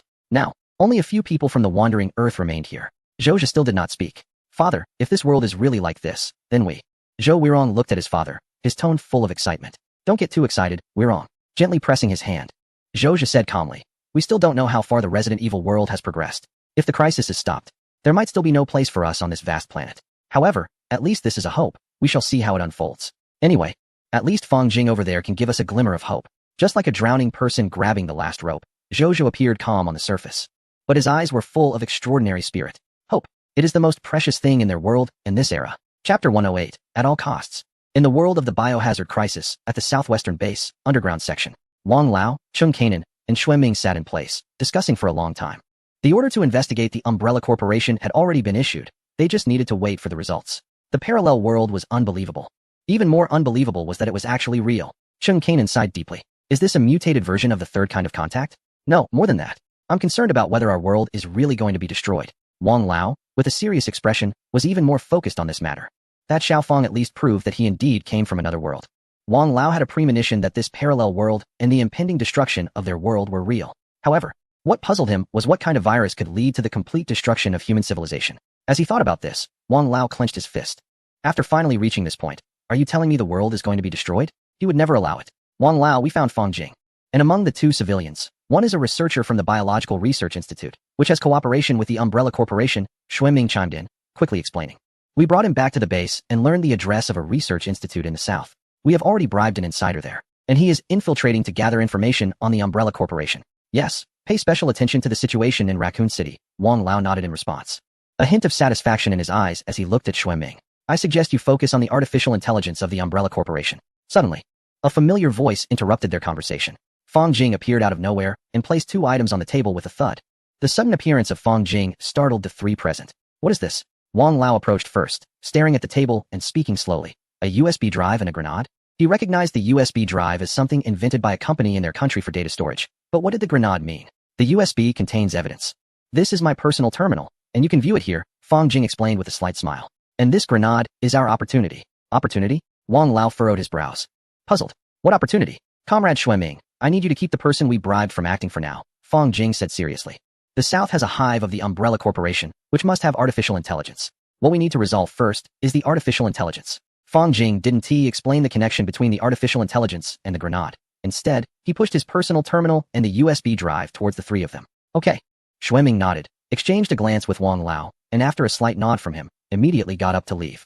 Then, with the help of Fang Jing, Elder Wang and General Chung Kanan began to browse through information related to the biohazard crisis. This included the origins and developments of the biohazard game. Bang! After finishing the content, Elder Wang slammed the table and stood up in anger. So, is it because of this damn company that people all over the world have to pay the price? Damn it! Elder Wang, who had been cultivating his temper, was also furious at the absurd reason that an entire Eastern nation could face destruction over such trivial matters. This is much worse than the world being destroyed by nuclear winter due to nuclear war. General Chung Kanan's chest heaved violently, his eyes wide open, and his fists clenched tightly. Damn it! The Umbrella Corporation is truly despicable. Calm down, both of you. Fang Jing comforted for a moment and quickly said. The priority now is to understand the situation. Exactly. We also need to take action. Elder Wang slowly glanced at General Chung. Understanding the cue, General Chung immediately stood up and declared, I will convene a military meeting immediately, and the entire army will go on high alert. Additionally, 200,000 troops will be fully equipped with biohazard protective suits right away. As long as we ensure the army's structural existence and production capacity, we will have the confidence for victory. The real threat is the infection, not the zombies. This is the only thing a modern army needs to be wary of. Even the much talked about zombie tide will become a joke under the might of rocket bombardment. Once machine guns and trenches are in place, it's all a farce. After speaking, General Chung left immediately. Moreover, Elder Wang, we need to gather all data regarding this virus immediately. Fang Jing stated directly, we cannot act against the Umbrella Corporation for now. They are hidden beneath cities in various countries, and we cannot strike directly. Right now, our main goal is to obtain the virus and the corresponding antidote. In Fang Jing's view, the antidote was secondary. As long as they obtained the virus, even if the biotechnological capabilities of the Eastern nation in the biohazard world were lacking, there were still the technologies from this universe and the wandering Earth world. Gathering the biotechnological strength of 3 worlds should be more than enough to deal with a mere Umbrella Corporation. Therefore, as long as they obtained the virus and protected the Eastern nation, Fang Jing felt he had a 70% chance of success. So I brought this. With that, Fang Jing smiled and pointed to the grenade on the table. What is this? Elder Wang asked, puzzled. Could this grenade have some hidden power? This is a strong electromagnetic pulse bomb that can instantly incapacitate the entire hive, including its artificial intelligence. Fang Jing smirked. As long as they coordinated well, victory would be assured. So, you want to have an insider in the hive and hold back? Elder Wang understood, his eyes lighting up with a glimmer of hope. Exactly. I need you to raid the hive base and obtain the T-virus. All right. Without waiting for Fang Jing to continue, Elder Wang stood up from his seat, paused, grinned, and declared loudly, "Leave this matter to us." After finishing his words, Wang Lao took the electromagnetic pulse grenade. The two of them waited quietly for a moment. Soon, Xuan Ming rushed back, panting with a hint of concealed panic in his eyes. He pushed the door open and hurriedly said, "Wang Lao. The latest news. Our informant has sent word that an emergency response team from a certain company has entered the city. There is no information about a virus outbreak yet. It should be the early stage of the outbreak." Fang Jing frowned. The timing is not ideal. The virus has already spread in the hive base of the city. We must accelerate our actions and obtain the virus sample quickly. We know that. Wang Lao, recalling the original plot of the bioweapon crisis, showed a trace of urgency in his eyes, immediately stood up and whispered to Fang Jing, "Wait for our good news. In 3 days, the virus will be right in front of you." After a pause, Wang Lao's eyes filled with determination as he declared firmly, "At all costs." Chapter 109. When I go crazy, everyone is afraid. In the world of the bioweapon crisis, General Chen Kainan arrived at the command center of the base, holding a tip-off in his trembling hands. Judging by his expression, he was likely quite angry. "What's wrong?" Wang Lao approached him, noticing something was off, and quickly asked. The military personnel had many doubts about Fang Jing's words, so we intercepted satellite data from a certain company. Their data protection level is very high, but we still managed to decrypt a small segment of video. At this point, Chen Kainan could no longer contain himself and roared in anger. "These beasts." Wang Lao shifted his gaze to a nearby large display. Sure enough, a video was currently playing. The video showed a narrow space, presumably in the city, underground hive. Wang Lao's pupils constricted as he continued to watch. The video continued, and the next moment, several figures staggered into view on the surveillance screen. These people were wearing white coats and lightly tapping on the bulletproof glass with their heads. Suddenly, one of them turned around and walked towards the monitoring screen in a daze. As he got closer, Wang Lao saw his face, and his pupils shook. This was a zombie. Its face was grotesque, pale, with faint dark lines, grinning like a beast. "Wang Lao, we can now confirm that underground in the city, the T-virus from a certain company has indeed leaked, and it appears to be spreading through gas." Chen Kainan's face was grim. His fists clenched in anger as he said, "Additionally, the decrypted data shows that the hive has been activated. A leak is inevitable. We must obtain the vaccine and the virus as soon as possible." Wang Lao closed his eyes, took a deep breath, then suddenly opened them wide, calming his emotions before clenching his teeth and saying, "I will arrange it immediately." Having intercepted this video and combining it with the materials provided by Fang Jing, the high-level officials in the bioweapon crisis in the region immediately believed it. Under the assurance of the Elder Wang, they immediately responded swiftly. In May 2007, during a secret meeting in the Eastern Nation, after the Elder Wang provided an overall introduction, all high-ranking officials agreed to make an important decision concerning the 1.3 billion citizens of this eastern country. Effective immediately, all diplomatic personnel and citizens abroad were to be recalled, and the country was to be sealed off. At the same time, a secret promise was made to completely lift the restrictions on a certain region. Upon receiving approval, the region promptly made a decision in line with its objectives. Loyalty. Move south. In an instant, the peninsula was engulfed in flames of war. Furthermore, during the intervals of rocket attacks on the southern region, the Eastern Nation even took direct action. 3 days. The higher-ups only gave 3 days. Time was of the essence. At any cost, the troops originally stationed at the border urgently reorganized into an assault team, setting off from the border and launching a 400-mile raid into the southern region. A heavily armed composite division. Move south. Charge. Advance at full speed. Moreover, their air and space security was ensured by a strategic missile force. In an instant, the southern region felt the terror of a steel torrent. All airports, radar facilities, and important military bases in the southern region were subjected to a saturation bombardment of rockets and missiles within an hour of the attack.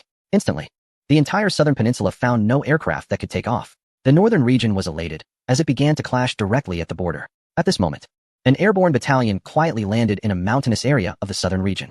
Faced with the sudden outbreak of war, the controlling forces in the region, along with other entities, were all caught off guard. What the heck is going on? Suddenly, this happens. Of course, what followed was chaos, especially for the controlling forces. "How dare you touch my assets?" Aircraft carrier fleets were mobilizing in response to the accusations from the Western world and the withdrawal of troops preparing for another round of conflict. A spokesperson from the foreign ministry of a certain Eastern nation simply stated a few calm words that silenced the world in fear, including the Western world. At a press conference, when questioned by foreign journalists, the spokesperson coolly remarked, "We advise the controlling forces to immediately withdraw personnel from military bases in the southern region. Should the controlling forces ignore this warning and insist on deploying troops, I express regret. This war, to achieve military objectives, our military commits to an unlimited intensity of conflict." At this point, the spokesperson paused, then with a strong tone and piercing gaze, declared, "Furthermore, effective immediately, the entire nation enters a state of war, and all retired soldiers are to be recalled. Except for basic material production enterprises, All companies are to immediately transition to military production according to wartime economic strategies. This military expansion, under Directive Number 1, includes an increase in the number of nuclear weapons by 200,000. The upper echelon of the Eastern nation thoroughly understood the situation and confirmed the complete leak of a certain virus. They decided to go all in. They would rather face the extinction of human civilization in a nuclear war than be destroyed by a virus. Moreover, using nuclear weapons as a threat increases their chances of survival. So, they took action. Damn it, just act as an informant and report the location. They would directly seize the virus. Once they secure the virus and develop an antidote, they'll settle the score with the corporation later. With 200,000 nuclear warheads. This isn't just intimidation. It's a clear message to the relevant powers. If they dare to meddle, they can expect a nuclear war. To ensure there's no misunderstanding, less than half an hour after the press conference, a certain Eastern nation launched a Dongfeng 5 intercontinental ballistic missile into the Western Pacific. This missile was genuinely armed with a nuclear warhead. Its explosive power was equivalent to just 50 small bombs. An hour later, a terrifying mushroom cloud rose in the Western Pacific.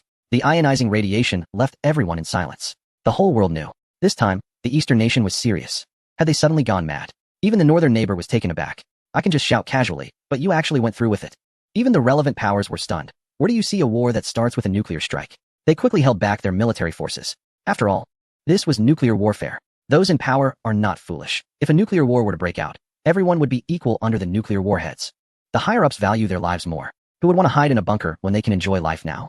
In a certain city in the south, at the entrance of a base belonging to a corporation, the sound of gunfire and explosions rang out continuously. The rapid response team was hiding behind cover, issuing desperate cries. Eric shouted, "Damn it, what is going on? Our communications are down." The cover in front of the deputy team leader was riddled with bullets as he screamed at the team leader. They used electromagnetic pulse weapons. They're using electromagnetic pulse weapons. The team leader looked terrified. Fuck, they're just mercenaries. They shouldn't be fighting a full-fledged military. Let us retreat, Captain. We can't win this. The deputy yelled. Damn it, they've brought out artillery. How do we defend against that? No. Orders from above say we must hold for another half an hour. Half an hour. The deputy shouted hysterically. We can't even last 5 minutes. Hold on. The team leader said, frowning. He instructed, as soon as the gunfire and explosions stop, we'll carefully peek out from behind cover. Then, he saw in the distance a dark cannon aimed directly at their direction. Additionally, there was a long missile mounted on an armored vehicle, targeting them. A ground-penetrating missile. The team leader's pupils constricted, and he let out his last furious shout. Thick crab shell. Chapter 110, Minor Skills. Who dares to show off in front of the experts? Great might. In a certain mountainous area of the southern region, lies a man-made mountain invested by an umbrella company. Below ground is the hive division of a certain country. At this moment, at the main entrance of the hive, an alloy door with a thickness of 7 to 8 meters has been blasted open, leaving a massive hole.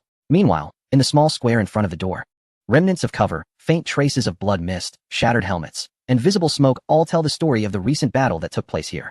The sound of hurried footsteps grows closer. Armed soldiers in military green combat uniforms, holding steel rifles, and wearing chemical protection suits and gas masks, come to a halt in front of the door. Grey Wolf, we have breached the entrance. The underground missile has penetrated the door's defenses, and the electromagnetic pulse weapon from headquarters has been deployed. The resistance has been dealt with by thermobaric munitions. Should we proceed? This is Grey Wolf. We have established communication with the inside contact, and the internal researchers are organizing an evacuation. Proceed. Hound, according to the intelligence we received, there may still be intact mechanical defenses inside the hive. Please act according to Directive 2 during the incursion. The crackling radio continues to transmit. Understood. The squad leader responds, and then signals his teammates with a sharp wave of his hand. Move out. The armed soldiers, obeying the command, charge forward without hesitation. Below ground is the hive division of the umbrella company. Upon entry, they find themselves in a massive corridor surrounded by glass structures, which raises questions. The squad leader, taking in the situation, makes a decision in just 1 second based on Directive 2. He crouches, maintaining tactical posture, and raises his hand, shouting, heavy fire. In the instant he finishes speaking, 5 members of the team rush out. 3 of them pull out a tube and a mount from behind, and with synchronized movements, quickly assemble a mortar. The other 2 swiftly retrieve 2 tubes, which are their portable armor-piercing rounds. Mortar ready. Rocket launcher ready. Good. Listen to my orders. The squad leader, looking at the flashy glass wall, commands sharply, double launch, fire. With his command, both teams activate simultaneously. A loud crash echoes as the rocket and mortar are fired. Boom. The previously smooth glass wall is shattered, exposing the laser emitters behind it. Of course, the laser emitters could not withstand the blast and are completely destroyed. Flashy. The squad leader mutters, quickly maintaining combat readiness and signaling to pull back. He continues, cut off the power to the underground facilities, activate night vision. Check the seals on the chemical protection suits. We continue to advance. What can be accomplished in 3 days? Perhaps some would say it's not enough time to capture a small town in a certain conflict zone. However, in the neighboring region of a major country. The situation has completely shifted. In the cleared airspace, with no courage to provide assistance, a heavily armored combined army from an eastern nation launched an unrelenting assault. The entire southern peninsula has been breached. The combined army penetrated Busan and successfully linked up with the assault teams emerging from their stronghold. Unsurprisingly, samples of the virus were discovered within the underground facility. However, unfortunately, no antidote for the T-virus was found at this location. The frontline troops of the heavily armored combined army personally took custody of the airtight container and, through a temporary airport, had fighter jets escort it back to the homeland, directly to the southwestern base. Afterward, heavy artillery began a bombardment, using penetrating missiles to randomly destroy 76 bunkers. Of course, this was to cover up changes beneath the stronghold base. Once these tasks were completed, the entire combined armored army swiftly retreated north without hesitation. Simultaneously, a spokesperson from the Defense Ministry of the Eastern Nation announced to the world, the special military operation in the southern peninsula has lasted 3 days and has now concluded. Our forces will immediately withdraw and no longer interfere in peninsula affairs. The saying goes that if one does not act, they will not. But once they do, it is with overwhelming force. This indeed describes the situation. The shockwaves still lingering in the Western Pacific rendered forces hesitant to approach directly. Thus, orders were given to the Allied forces to immediately advance north to provide support for the southern peninsula. The Allied forces were filled with dread. They did not want to become the first nation in history to suffer repeated nuclear strikes. However, they had no choice but to send troops to land on the peninsula. At this time, it was 2007, early in the 21st century. The weaponry of the Allied forces should not be underestimated. With their assistance, the offensive in the southern peninsula was rapid. Ultimately, the front stabilized along the Taejun and Gimcheon line, and both sides began trench warfare. However, none of this concerned the eastern nation anymore. Although the military operations had ended, the wartime economy had not ceased. The only reason for this action from the upper echelons was to maintain this mobilization. Because, moving forward, peace was unlikely. In the world of biohazard crisis. At the southwestern base, underground. According to their agreement, Fong Jing reappeared here on the 3rd day. Indeed, as soon as he appeared, he saw the elderly Wang and General Chung, who had been waiting for some time. After a brief greeting with Wang and General Chung, Fong Jing's gaze immediately locked onto the massive box placed on the table. This box was about the size of a suitcase, entirely in a distinctive military green, with warning labels about biological hazards spray-painted on it. Little Fong, in 3 days, this is the T-virus. Elder Wang noticed Fong Jing's gaze and smiled kindly at him. Then introduced, we have kept our promise. I wonder how you can assist us. Privately, the Eastern nation had already verified this virus, and the results left everyone enraged. This virus spreads through the air, and not only can it infect people and turn them into zombies, but it can also affect animals. The evidence is conclusive, and they immediately began researching an antidote. We will research the antidote as quickly as possible and assist you in production to ensure that every citizen can be supplied. Fong Jing looked at Wang Lao with a determined gaze and a serious tone. However, he also had some concerns in his heart. This green box contained the T-virus. But why was there no reaction at all? Could it be that going to the hive is truly the source of the problem? Fong Jing felt puzzled. Colonel Fong, I entrust this matter to you. Chun Kanan's tone was full of pleading. In a certain country, the underground hive in Raccoon City had already opened, and the virus had begun to spread. With the current space system, combined with the initial incubation period of the T-virus, it would soon wreak havoc globally. They were running out of time and urgently needed help. Don't worry, General Chung. Fong Jing said little else, suddenly standing up and giving him a formal military salute. This action spoke louder than 1,000 words, more reassuring than any promise. Then I will leave it to you, Comrade Fong Jing. Chun Kanan also stood up solemnly, returning a military salute. Chapter 111. Truly, this region is a treasure trove. In this universe, at the Western Mountain Base, underground, in Disinfection Room Number 2, Fong Jing, carrying a sealed box, returned. At this moment, in the disinfection room, a small team had already entered from the airlock. They were dressed in heavy protective suits, standing at attention, having waited for a long time. However, despite Zhou Yuan having made countless contingency plans, what happened next was still beyond his expectations. The moment Fong Jing appeared, he immediately felt a familiar sense of faintness in his head. This meant that the conditions of that machine had been met. Almost as soon as Fong Jing realized this, he tilted his head and began to fall to the side. Fong Jing, Zhou Yuan was walking towards him, and upon seeing this scene, his pupils widened. He quickly took several large steps and caught Fong Jing just as he was about to hit the ground. Quick, Sun Wang. Come check it out. He shouted back urgently for the paramedics to hurry over. Zhou Yuan's heart tightened. He hoped it wasn't an infection. Here. Sun Wang charged forward, arriving right in front of Fong Jing. He immediately took out a medical kit and began to examine him. Captain, from the outside. Fong Jing shows no signs of danger. After a brief examination, he instructed Zhou Yuan to place Fong Jing in the medical equipment. The scan concluded with no abnormalities. Seeing this result, Zhou Yuan instantly breathed a sigh of relief. He had promised to protect Fong Jing. He absolutely could not allow anything to happen to him under his watch. But why did he faint? Zhou Yuan asked Sun Wang immediately, feeling relieved yet anxious. It's not clear for now, but one possible reason for Fong Jing's fainting As he spoke, Sun Wang glanced at the military green airtight box left behind and the warning signs about biological defense on it. Zhou Yuan followed his gaze, furrowing his brows. Perhaps it was because of that machine? Sun Wang made a reasonable speculation. There is a possibility. Zhou Yuan nodded and immediately shouted, "The whole team stands by, waiting for Fang Jing to wake up. Remember, no one is allowed to move." Yes. The team members responded immediately, resting in place. In the darkness, Fang Jing's consciousness saw the machine bathed in light. At the moment he saw it, an inexplicable feeling arose in his heart. A familiar feeling. The world of biohazard. The space gate can be opened. Then, a jolt occurred, and he felt as if he were being pulled out of water like a drowning person. Suddenly, in reality, Fang Jing opened his eyes. Fang Jing slowly sat up. "Fang Jing, you're awake." Zhou Yuan immediately approached to inquire. "I'm fine.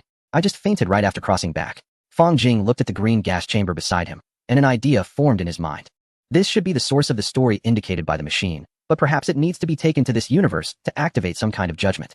However, now is not the time to consider these things. Ignoring his fainting, Fang Jing pointed at the gas chamber and said firmly, "Inside is the T-virus. Brother Zhou, I need you to transport it to the world of Wandering Earth immediately. We need to research an antidote as soon as possible." According to investigations, the virus has already started leaking from the underground of Raccoon City in the biohazard world, and we need to speed up our actions. Zhou Yuan nodded vigorously upon hearing Fang Jing's words, solemnly patted Fang Jing's shoulder, stood up, and shouted, "Let's get moving. Escort the virus into disinfection room number 1. Zhou Yuan raised his hand and carefully placed the gas chamber onto a robot. Then, the armed team cleared the way as the airlock slowly opened. In the control room, Zhao Guangyao was responsible for coordinating this operation. After confirming Fang Jing's safety, he wiped his sweat and immediately got to work. Everyone present understood the power of the T-virus after learning about the biohazard information. Therefore, even the gas chamber was transported with great caution. Zhou Yuan's team lowered the isolation layer every time they advanced a certain distance. This ensured that the entire virus transport team was within the isolation layer, completely isolated from the outside world. In the underground section of the 710 laboratory in the world of Wandering Earth, the personnel were already prepared in the buffer chamber of the space gate. The biohazard team and the world's most powerful biotechnologists had been transferred here. Zhou Zhezhong was even wearing a protective suit, personally receiving guests under the protection of Zhou Weirong and others. "Father, is this really our opportunity?" Zhou Weirong quietly asked his father without turning around. "This is our opportunity." Zhou Zhezhong sighed softly and explained to his son, "I have resigned from my position at the international organization and will focus on the matters here from now on." Speaking of the international organization, Zhou Zhezhong snorted coldly. At that moment, the spaceship faction and the digital life faction were gaining the upper hand in the international conference. A group of short-sighted individuals, lacking depth and foresight, could be completely destroyed by a single meteor shower. Zhou Zhezhong no longer wanted to waste his breath on those who only cared about the present and were timid. Originally, as part of the Earth, they had no choice but to play along with this group of fools for their own survival. But now, everything was different. They had another way out. Zhou Zhezhong stared at the spatial gate, his eyes sharpening. It was only 2038, and the mountain-moving project hadn't even begun testing. Since the people in this world were not united, they shouldn't blame them for leaving. In just half a year, Fang Jing and the others had brought back a half-destroyed world, filling him with hope. Just right, while you fight among yourselves and with digital life. They could quietly start the migration. Murmuring to himself, Zhou Zhezhong remained fixated on the spatial gate. In the next moment, the spatial gate rippled. A fully armed squad of soldiers slowly emerged from it. They moved slowly, and in the center, a robot was carrying a military green-sealed box. "It's here." Zhou Weirong immediately waved his hand. The soldiers from the Wandering Earth cautiously approached and took the box from Zhou Yuan and the others. The box was then promptly sent to a fully enclosed biological laboratory next door. After the handover, Zhou Zhezhong approached Zhou Yuan and the others. He patiently held back from speaking first. He noticed the urgency on Zhou Yuan's face, so he waited. Sure enough, as soon as Zhou Yuan saw the virus was received, he hurriedly said, "Old Zhou, we're counting on you with the virus issue. Please act quickly. The situation in the biohazard world is urgent." Investigations show that a virus has started leaking in a certain city, and according to the current transport network, it will soon spread worldwide. "We understand," Zhou Zhezhong replied solemnly. "We have brought in the world's top biologists. They will develop the antidote as quickly as possible. Thank you." Zhou Yuan and Zhou Zhezhong chatted for a few more moments before he left to report back. It wasn't until Zhou Yuan had departed that a slight change appeared on Zhou Zhezhong's face. "Hiss, the virus leaked in that city? Why can't I feel sad about it? I even feel like laughing a bit." He could only say that they would ensure the safety of their compatriots far away in the biohazard world. Additionally, in the moment Zhou Zhezhong turned around, he murmured in a barely audible voice, "That place is truly a great feng shui spot." Chapter 112. Shuttle in this universe. At a shipyard in a certain northern province, researcher Li Bihai looked bewildered at the roaring sea before him. "Master, weren't we here to see the aircraft? Why are we by the sea?" Looking at the large dock where a giant oil tanker was under construction, Li Bihai was even more confused. Weren't they supposed to be here to see the shuttle from the military academy? How did they end up here? Could it be that the shuttle is really built in a shipyard? "Here we are, let's go." An elderly man with silver hair glanced at Li Bihai and led him toward a flat, open space. This open area stood out amidst the numerous docks surrounding it. Are we going there? Li Bihai was still a bit confused. However, the silver-haired elder had already stopped in front of him. We have arrived, he said, standing still. Then, to Li Bihai's astonishment, the elder kicked open a panel and crouched down to input a sequence of codes. The sound of clanking echoed. Li Bihai felt a shiver run through him. The entire ground began to rise. No, it was the ground they were on that was descending. This was a hidden lift. Realizing something, Li Bihai stared intently ahead. As they passed through a heavy camouflage protective ceiling, Li Bihai's eyes widened. Below the open ground was a sci-fi-styled submarine, sleek and painted in black, appearing before him. This submarine was not small, measuring at least 70 meters long and with a diameter of 50 meters. Master, what is this? Li Bihai's eyes were almost glued to the vessel. This is the Aerospace Shuttle developed by the Military Research Institute. That's right, this is the Aerospace Shuttle Tianhua, constructed using controllable nuclear fusion technology and electromagnetic pulse engine technology. The elder's eyes showed a hint of pride. This is the world's first spacecraft capable of making a single-stage round trip between the ground and space. All right, Bihai, let's hurry. The ship's experiment is about to begin. With a prompt, the silver-haired elder quickly descended the lift and jogged toward the crowd gathered around the Tianhua. Li Bihai remained behind, feeling a mix of emotions and couldn't help but grumble. Wow, I guess a sky ship is still a ship, and it really is being built in a shipyard. Hey, master, wait for me, I'm coming. After muttering to himself, Li Bihai quickly followed his master. In the world of the wandering earth, Zhou Zhe had been at the space gate for quite a while. Half an hour later, he slowly strolled out of the buffer chamber. Right next to the underground laboratory gathered the top biologists and pathologists from the wandering earth. These scientists were the treasures that the country had recruited from around the world during this time. The solar helium flash was about to occur, and everyone in the world was aware of it. Now, governments worldwide were busy debating how to save human civilization. There were factions for spaceships, digital life, the Eden Project, and the happy remaining life plan that awaited death. Countries were arguing, and everyone was focused on aerospace technology. Most of these biologists could not continue their experiments. At this time, the country stepped up. Not only did it recruit them, but it also promised direct qualifications for the underground city of the mountain moving plan. Thus, the scientists from all over the world began to migrate to the country. This wave was dubbed making a fortune from war. In the biological laboratory, this virus is extremely strange. It can repair damaged cells, bring the dead back to life, and at the same time, turn the living into a bizarre state focused solely on consumption. A white-haired biologist from a drifting planet, upon receiving the data, immediately brightened up. Dr. Cyril, the minister wants us to research an antidote as quickly as possible. Are you confident? Asked a nearby researcher cautiously, addressing this world-renowned scholar who had previously completed artificial gene biology. He chuckled softly. Dr. Cyril smiled faintly and slowly waved his hand. A mechanical dog, dragging testing equipment, approached slowly. Although the doctor's eyes were curious, he disdainfully remarked. The discoverer of this virus's pathogen was lucky enough, but its modification is extremely crude. Just now, I had the computer scan the DNA genetic information chain. Using techniques at least 30 years old to transcribe leached gene fragments into the pathogen is outdated. While curious about the pathogen, he found the T-virus to be uninteresting. Hence, he had described it as strange earlier. After all, limb regeneration, nerve cell repair, and even artificial bone marrow had already been accomplished in the forefront of technology in the drifting world. However, due to the solar crisis, no one paid special attention to these advancements anymore. Doctor, how long will you need? The researcher, seeing the doctor's full attention, quickly asked. The fastest would be 1 month. Dr. Cyril replied calmly. I need rigorous experiments throughout. In a month, I can produce an antidote that directly targets the core of this virus. After saying this, he slightly gestured. On a large screen nearby, the helical DNA chain began to change gradually. Subsequently, amidst a flurry of data analysis, a specific DNA segment was trimmed and then magnified. The latest intelligent analysis system showed that this segment was the core fragment of the T-virus. As long as the antidote is developed targeting this core, it can eliminate the virus, regardless of how it mutates in the future. A month. The researcher, tasked with urgency, hesitated. Isn't that too long? After all, the requirement from above emphasized speed. The researcher felt that anything involving the fastest should not take a month. Dr. Cyril, 1 month is the time frame, and I hope you can keep your promise.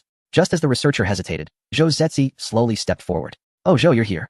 Upon seeing Zhou, Cyril's eyes lit up instantly. He put down what he was holding and quickly approached, saying, don't forget your promise.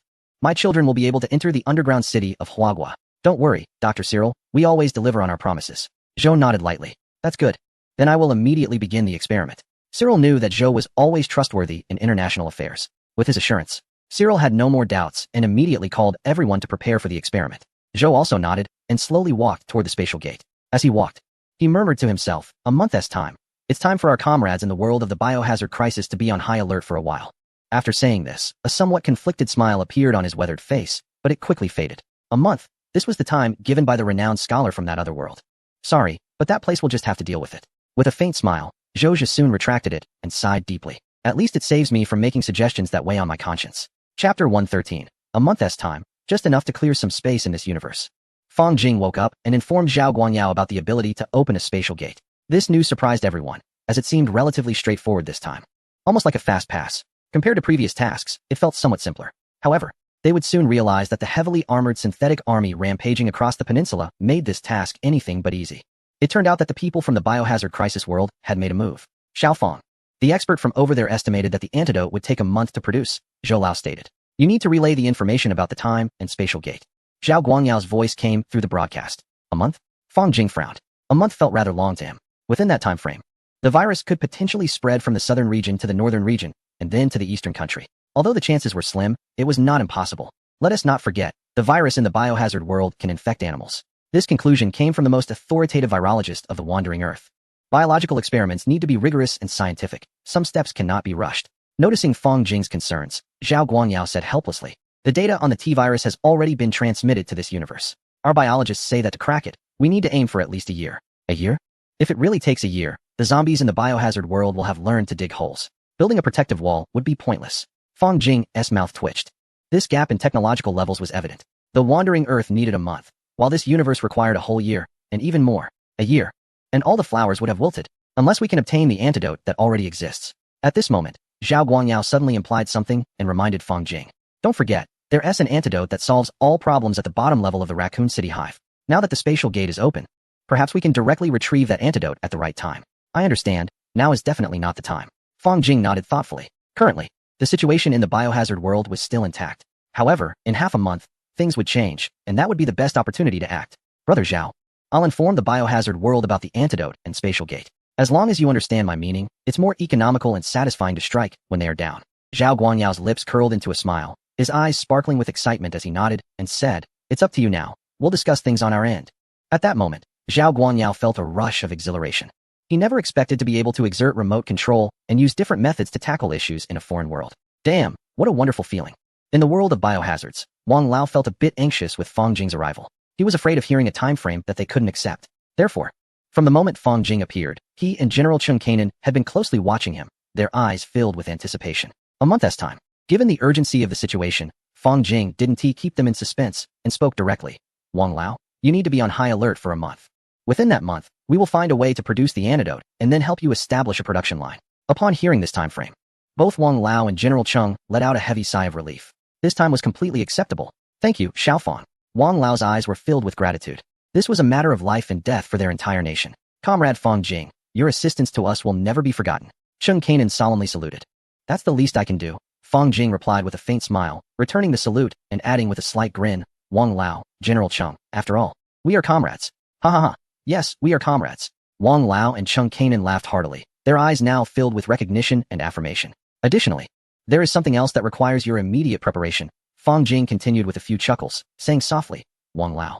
Get ready with the highest specifications for disinfection chambers and sealed buffer rooms. We can set up a spatial portal for mutual exchange. Once the antidote is successfully developed, we can even bring the entire production line over. Fang Jing spoke with confidence at this moment. On the other side, the promised time frame was 1 month. Even if they obtained the antidote, it would still take at least half a month. By then, the city would have already been devastated, and the virus's carriers would be rampant. Perfectly, they would raid the lowest levels of the city, successfully develop the antidote, and clear out a large area of fertile ground. It wasn't just talk to say that this land was fertile, at least in terms of suitability, it was quite conducive to human survival. Fang Jing thought to himself, a smile creeping onto his lips. Hey, isn't the problem in that world just getting resolved in the process? It's simply perfect. The mention of the spatial portal left both Wang Lao and General Cheng Kanan momentarily stunned, their eyes brimming with excitement. In the past, whenever Fang Jing visited, they always felt a bit empty inside. Now, being able to see the spatial portal was the best scenario they could hope for. Alright, we'll prepare immediately.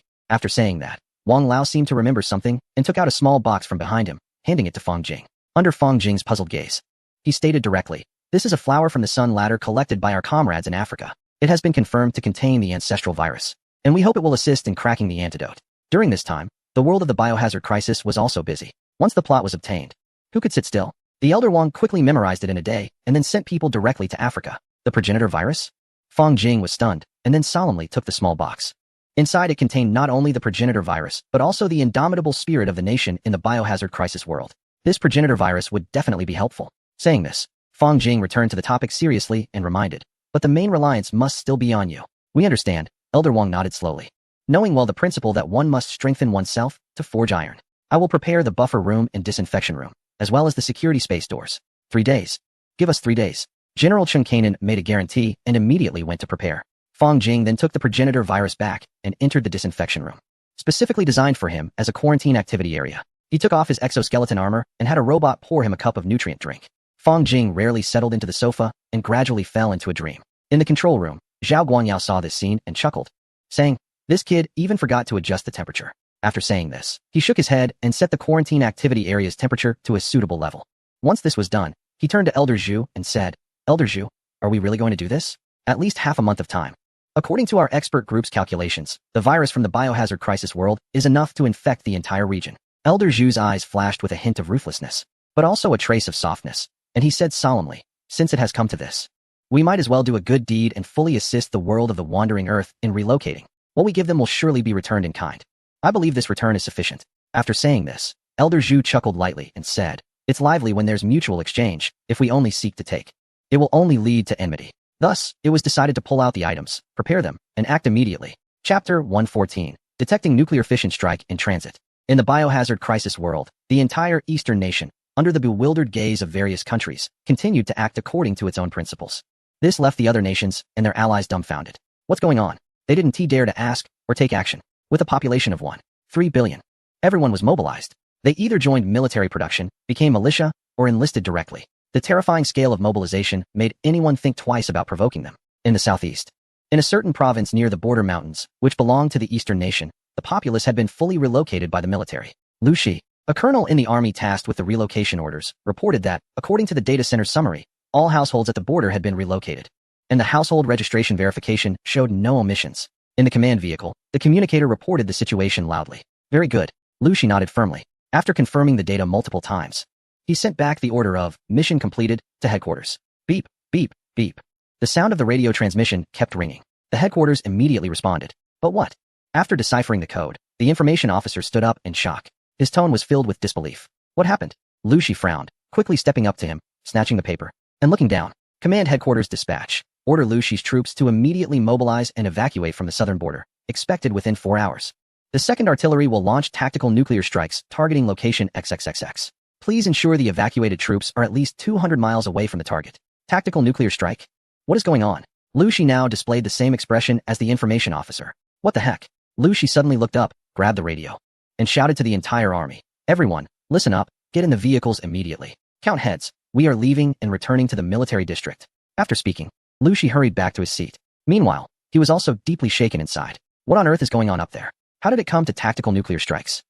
For silent hours passed. Just as Lu Shi and the various units had retreated to 200 kilometers away, a fiery object with a blazing tail broke through the dusk in the southwest, rising into near space, then making a sharp 90-degree turn in the air, and suddenly diving down towards a specific location. In a certain defense base, the commander was enjoying a cup of coffee. Although the Eastern power had inexplicably gone mad, due to its weak navy being a significant distance away, the base could still remain relatively secure. This gave him a sense of ease. After all, the ones who should be worried were the people at the Pentagon. Just how terrifying would a mad nuclear power and industrial nation be? Just thinking about it was chilling. It seemed it was time to settle here. After all, the Eastern power wouldn't target such a small island with nuclear strikes. It held no value. The commander chuckled softly, quietly anticipating the rich aroma of the coffee flowing from the machine. However, just as he placed his cup below, bang, the door to his office was forcefully pushed open. "Commander, it's bad." His deputy, Colonel Smith, rushed in. He was no longer calm, his eyes wide with panic, face pale, breathing heavily, and exclaimed in terror, "Our communications personnel have detected an incoming nuclear fission strike. It's only 800 kilometers away from us." "What?" The commander stood up in shock. "Nuclear fission and atomic bomb. What the hell?" He cursed under his breath and hurriedly followed his deputy out the door. The coffee he had been looking forward to would have to go to waste. The news didn't just reach the military airbase. All countries in Southeast Asia detected an unabashed nuclear fission strike in transit at the same time. However, after predicting the impact point, everyone fell silent. Because, astonishingly, the atomic bomb landed on the territory of a major country in the east. What on earth is happening? Maywire looked at the major country along the border, launching tactical nuclear weapons like firecrackers, with a puzzled expression. What the heck is going on? Who on earth treats tactical nuclear weapons like firecrackers? The commander, Maywire, was somewhat perplexed as his deputy pointed at the map, contemplating the marked explosion points. "Look at these explosion points. They are almost all along the border between the major country and various Southeast Asian nations. Almost all the hills have been flattened by atomic bombs, and the forests have been burned into isolation zones with solid gasoline incendiary bombs. Moreover, the deputy called up surveillance from other areas regarding the major country. It wasn't just happening in Southeast Asia. On the peninsula, grasslands, plateaus, and even mountains, the same situation was occurring at all borders of the major country. It seemed that the major country was creating a massive isolation zone along its borders. Impossible. Maguire immediately dismissed his deputy's judgment, angrily stating, an isolation zone? A zone that isolates an entire country? Who are they trying to defend against? Those monkeys from Southeast Asia crossing the border? Or the cattle from South Asia crossing the Himalayas? This country has simply gone mad. Now we have to figure out how to treat this madman. After firmly rejecting his deputy's speculation, Maguire rubbed his temples and began to report to the Pentagon. His damn vacation was ruined because of this situation. In the world of the biohazard crisis, in the command center of the major country, many personnel had gathered. On a nearby screen, their operational plan was displayed. The isolation plan, codenamed Great Wall of Desperation. All narrow passages leading to South Asia through the Himalayas had been targeted for bombing, and this area had already been sealed off. In Southeast Asia, tactical nuclear weapons had created trenches thousands of meters deep, and they were burning forests to create open areas. In the northeast, the Changbai Mountain had been blown up and collapsed, completely severing the route. In the conference room, radio communications were constantly sounding. Chung Kanan looked at the arrangements and satellite images around him, then turned to report to Wang Laowai. Wang, we have fully sealed off the borders. A massive isolation zone has formed around the entire country. We have also dispatched a large number of troops outside all isolation zones. I have ordered that anyone attempting to cross the border, regardless of who or what, must be shot on sight. No mistakes allowed. Looking at General Chung Kanan's deployment. Wang Laowai nodded slightly and said calmly, given this, we should be able to hold out for a month. After saying this, he turned around and whispered, additionally, the Umbrella Corporation should continue its investigation and surveillance. Once we obtain the antidote and resolve the domestic crisis, we will settle accounts with them properly. At the end, Wang's tone was somewhat ominous. He was determined. At that time, these heartless individuals will be sent away peacefully. Chapter 115. Heavy cavalry in a certain underground hive in a world of biohazards. The leaders of a major corporation gathered together through computers, which was a rare occurrence. Red Queen, have you detected what is happening with the Eastern Power? Dr. Isaac looked coldly at the data provided by the White Queen regarding the recent actions of the Eastern Power. Sir, the Eastern Power has cut off the underwater fiber optic cables. We cannot access their data. A red holographic figure appeared in front of Dr. Isaac. What are they planning? This will seriously affect our corporation's plans. Dr. Isaac was quite irritated. His plan for world cleansing faced significant obstacles. Did they discover anything unusual during their raid on the southern region? This was a major concern for the doctor. If an industrial nation became aware of the corporation's plans, it would all be over. They weren't arrogant enough to think that a single company could outmatch a complete industrial nation. No data indicates that they have discovered anything. The Red Queen searched all data and ultimately reached an uncertain conclusion. During the Eastern Power's raid on the southern region, they expelled all nearby satellites in space. And for some unknown reason, several cities in the southern region lost all communications. The data is severely lacking. Forget it. Continue with the plan. Dr. Isaac snorted coldly and said slowly, I will find a way to have someone bring the virus to the Eastern Power's homeland from the base. By the way, how is Alice doing? Thinking of a solution, Dr. Isaac decided to directly send the virus to the Eastern Power's territory. Feeling assured, he immediately changed the subject and began to inquire about Alice's situation. Doctor, everything is going smoothly. She has awakened, and the city of Raccoon has been fully infected.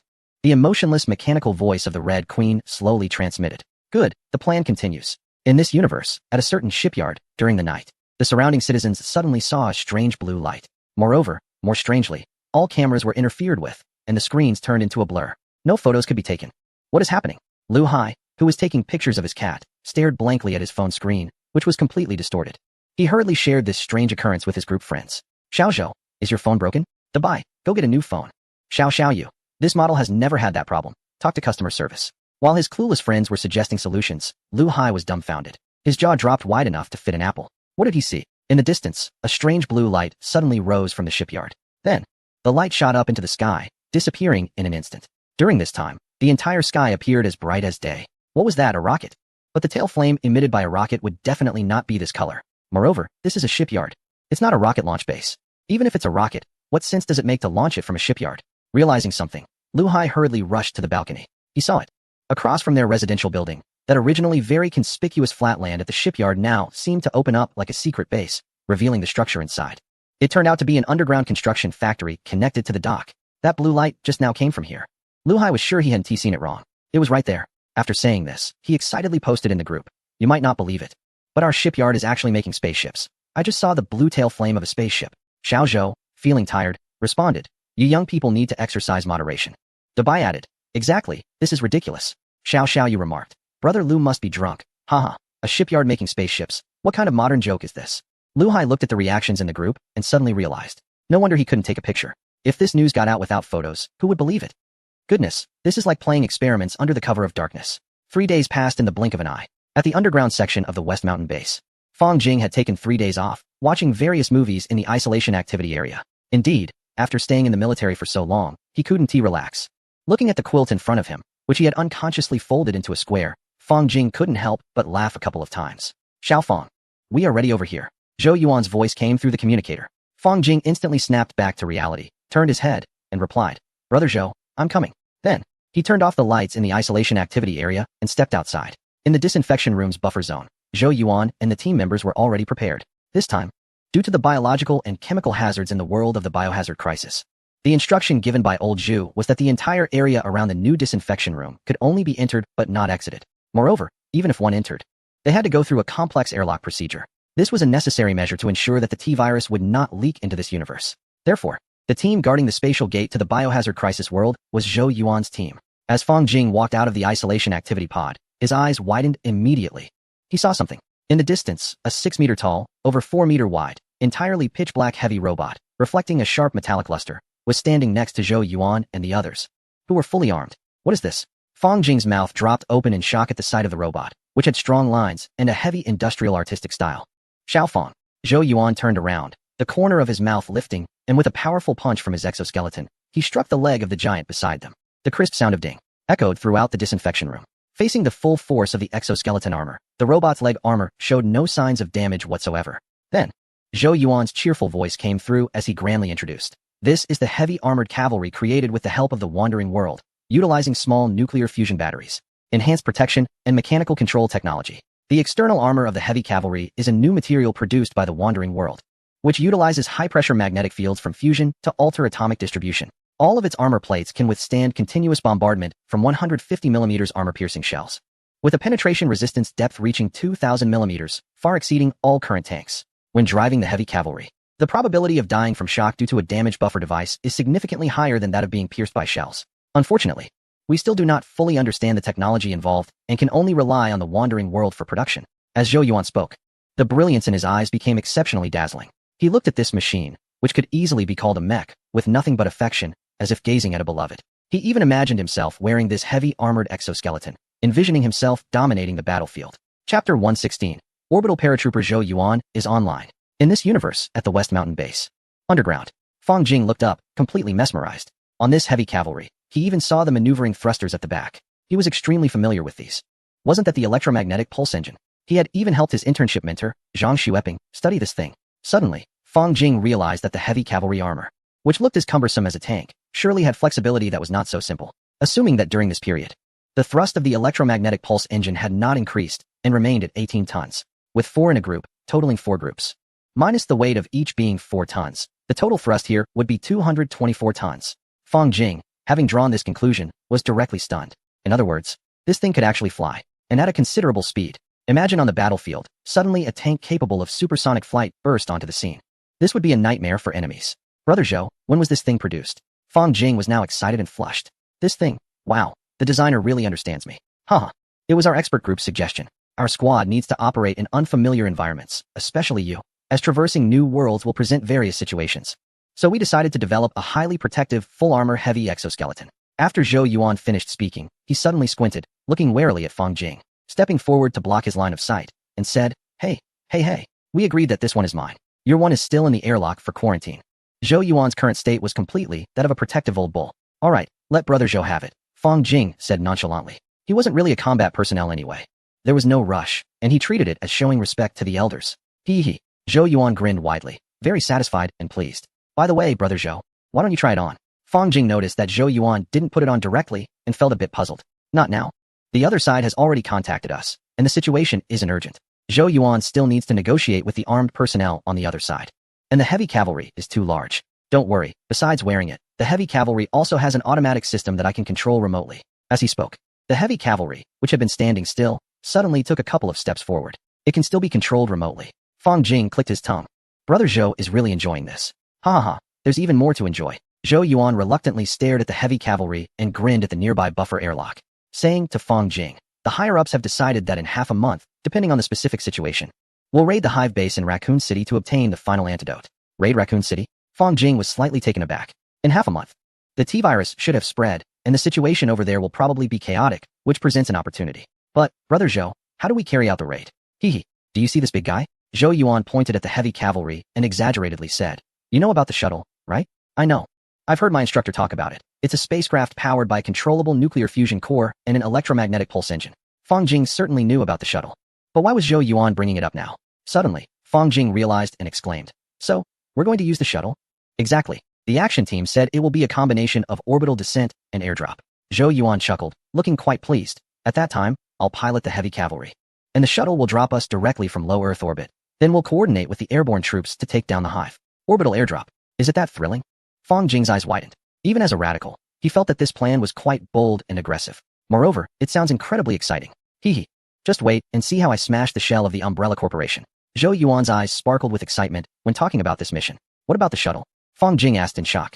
The shuttle has already undergone several secret tests, and the orbital airdrop experiments with the heavy cavalry have also been completed multiple times. It's currently waiting in line for quarantine at the airlock. They're bringing in such a large thing directly? Fang Jing quickly inquired. After all, the shuttle is 70 meters long and 50 meters wide. These were considered during the design phase, so it's modular.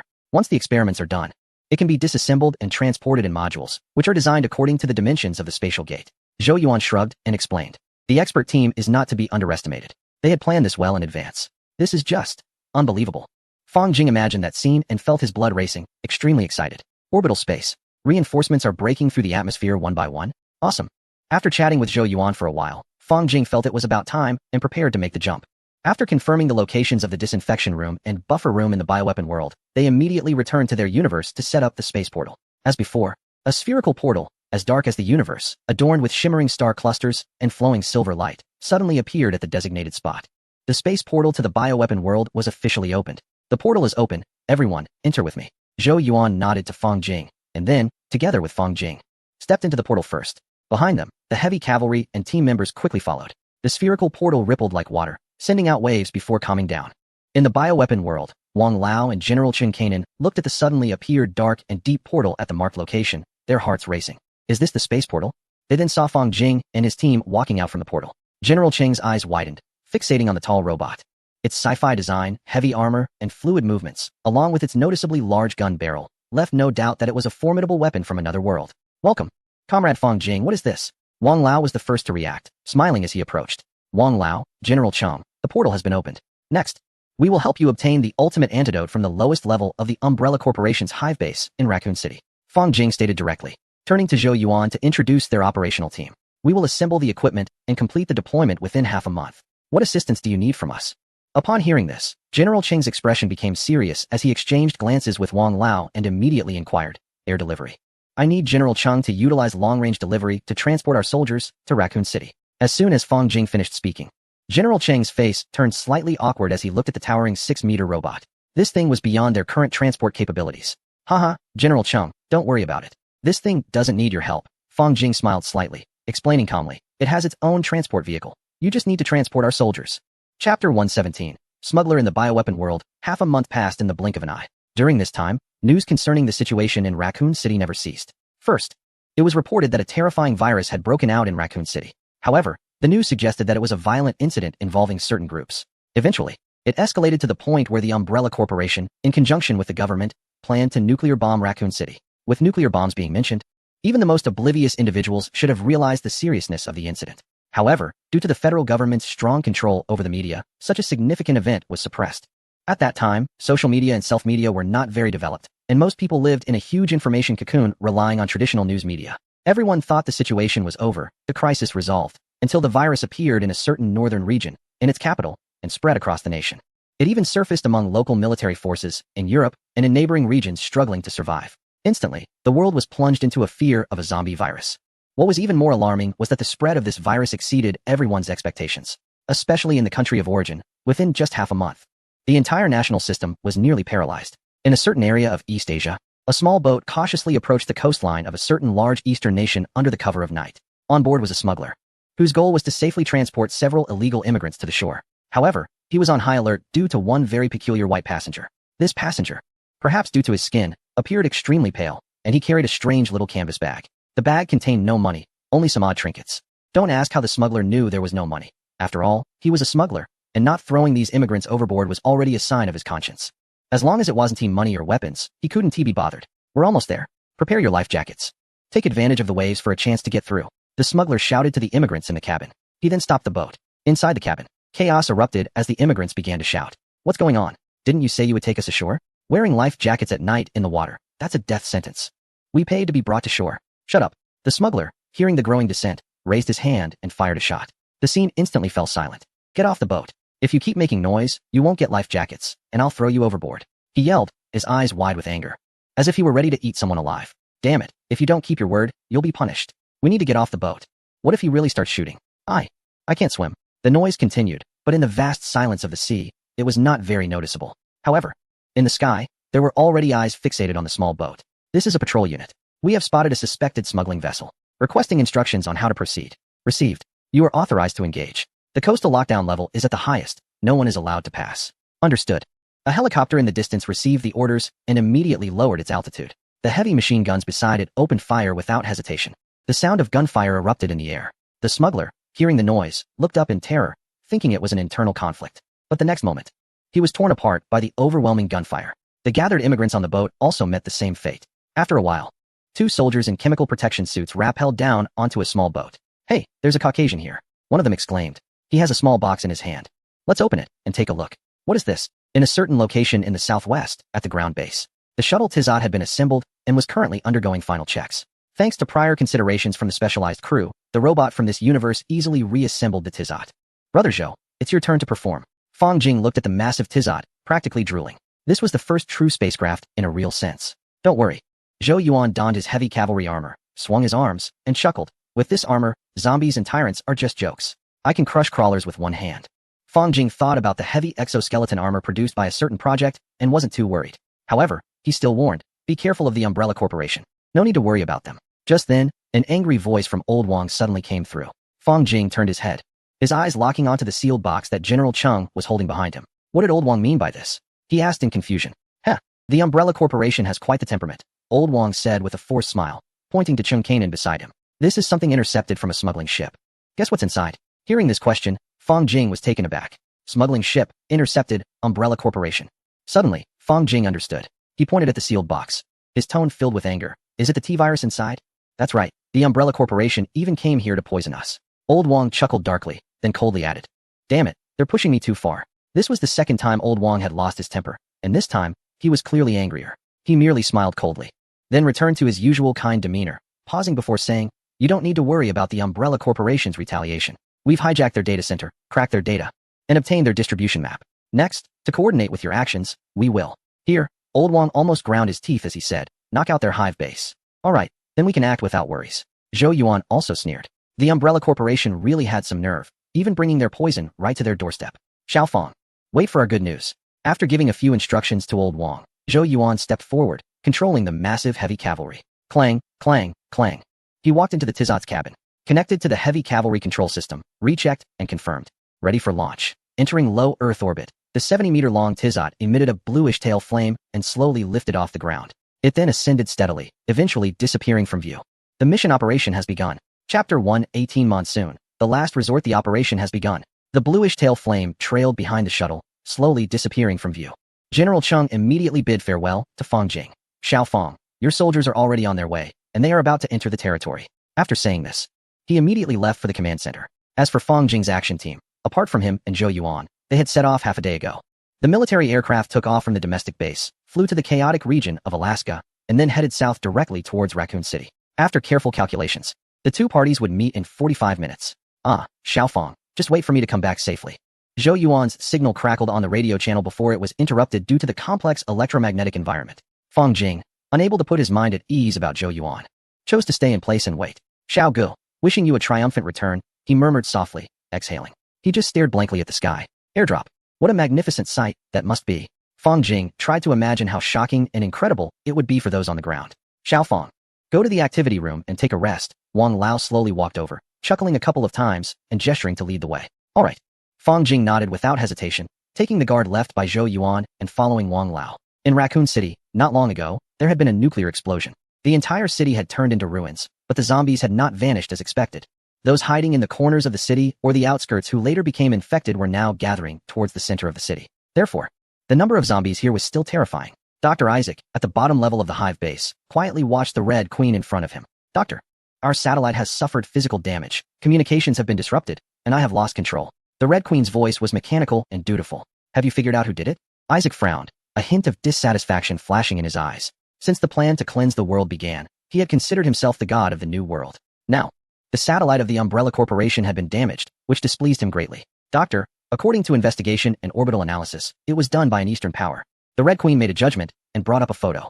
The content of the photo showed a strange satellite suddenly turning and colliding with the Umbrella Corporation satellite.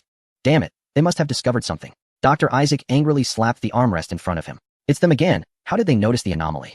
Red Queen, did our people manage to smuggle ashore or not?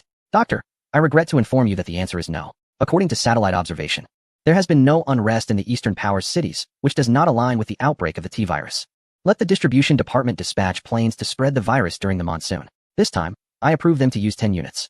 A flicker of anger flashed in Isaac's eyes as he instructed the Red Queen to prevent any flaws in the plan, intervene artificially in the virus spread across various regions. The situation in a certain Eastern nation had seriously exceeded Isaac's original expectations. According to the initial plan, by this time, the virus should have already begun spreading there. Moreover, due to the population issue, it was expected to be the most severely affected area. However, at present, not only was the situation there not severe, but nothing had happened at all, and the virus couldn't even get a foothold. This absolutely cannot stand. Understood, Doctor, I will arrange it immediately, replied the Red Queen expressionlessly. Executing the order. In various locations across the region, drone operations had already been deployed to artificially disperse the virus. The local division also began its virus dispersal efforts. Instructions for the European regions had been issued. The Umbrella Corporation had been cultivating its influence in various states and countries for years, and now was the time to leverage that power. In a certain location, Tokyo, a large drone painted in black with the Umbrella Corporation's red and white insignia roared to life, slowly flying at low altitude. Notably, attached to its tail was some kind of sprayer. A fine mist of white spray trailed behind the drone, resembling a white line. The mist descended like rain, gradually enveloping the ground below. On the ground, a survivor named Ishikawa was panting heavily, using all his speed to hide on the top balcony with a fire axe. Feeling incredibly fortunate, behind the door, zombies roared and banged against the heavy protective door. Roar, bang. The zombies continued to crash against the door, but no matter what, they couldn't break through. Ha ha ha, dumb zombies. Ishikawa sneered, making a face at the zombies and laughing heartily. I survived. I survived. Suddenly, he noticed a mist drifting down from the sky. Just as he was laughing with his hands on his hips, he felt a sudden dampness on his face and looked up in confusion. What the? In the next moment, Ishikawa, who had just been celebrating his survival, suddenly felt a strange convulsion in his body, as if something was twisting inside him. Then, black stripes appeared on his face, and his eyes bulged wide, as if they were about to pop out. Moments later, a scream erupted. This fortunate yet unfortunate survivor transformed into a zombie. He had been directly infected by the T-virus. Blood gushed from his mouth, and a grotesque mass of flesh bloomed from his throat, twisting in his mouth. He then lunged down the stairs, crashing onto the roof of a car, before struggling to get up and madly running toward the sound of gunfire in the distance. At this moment, similar incidents were occurring all over the region. This time, the survivors are facing a catastrophe. In the distance, several large drones are slowly flying towards the sea. They carry a sufficient amount of the virus, wrapped in cotton fluff.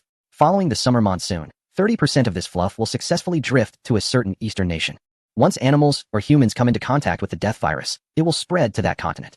At that time, all of human civilization will be on the brink of extinction. Dr. Isaac, the drones have been released and are preparing to deploy the virus.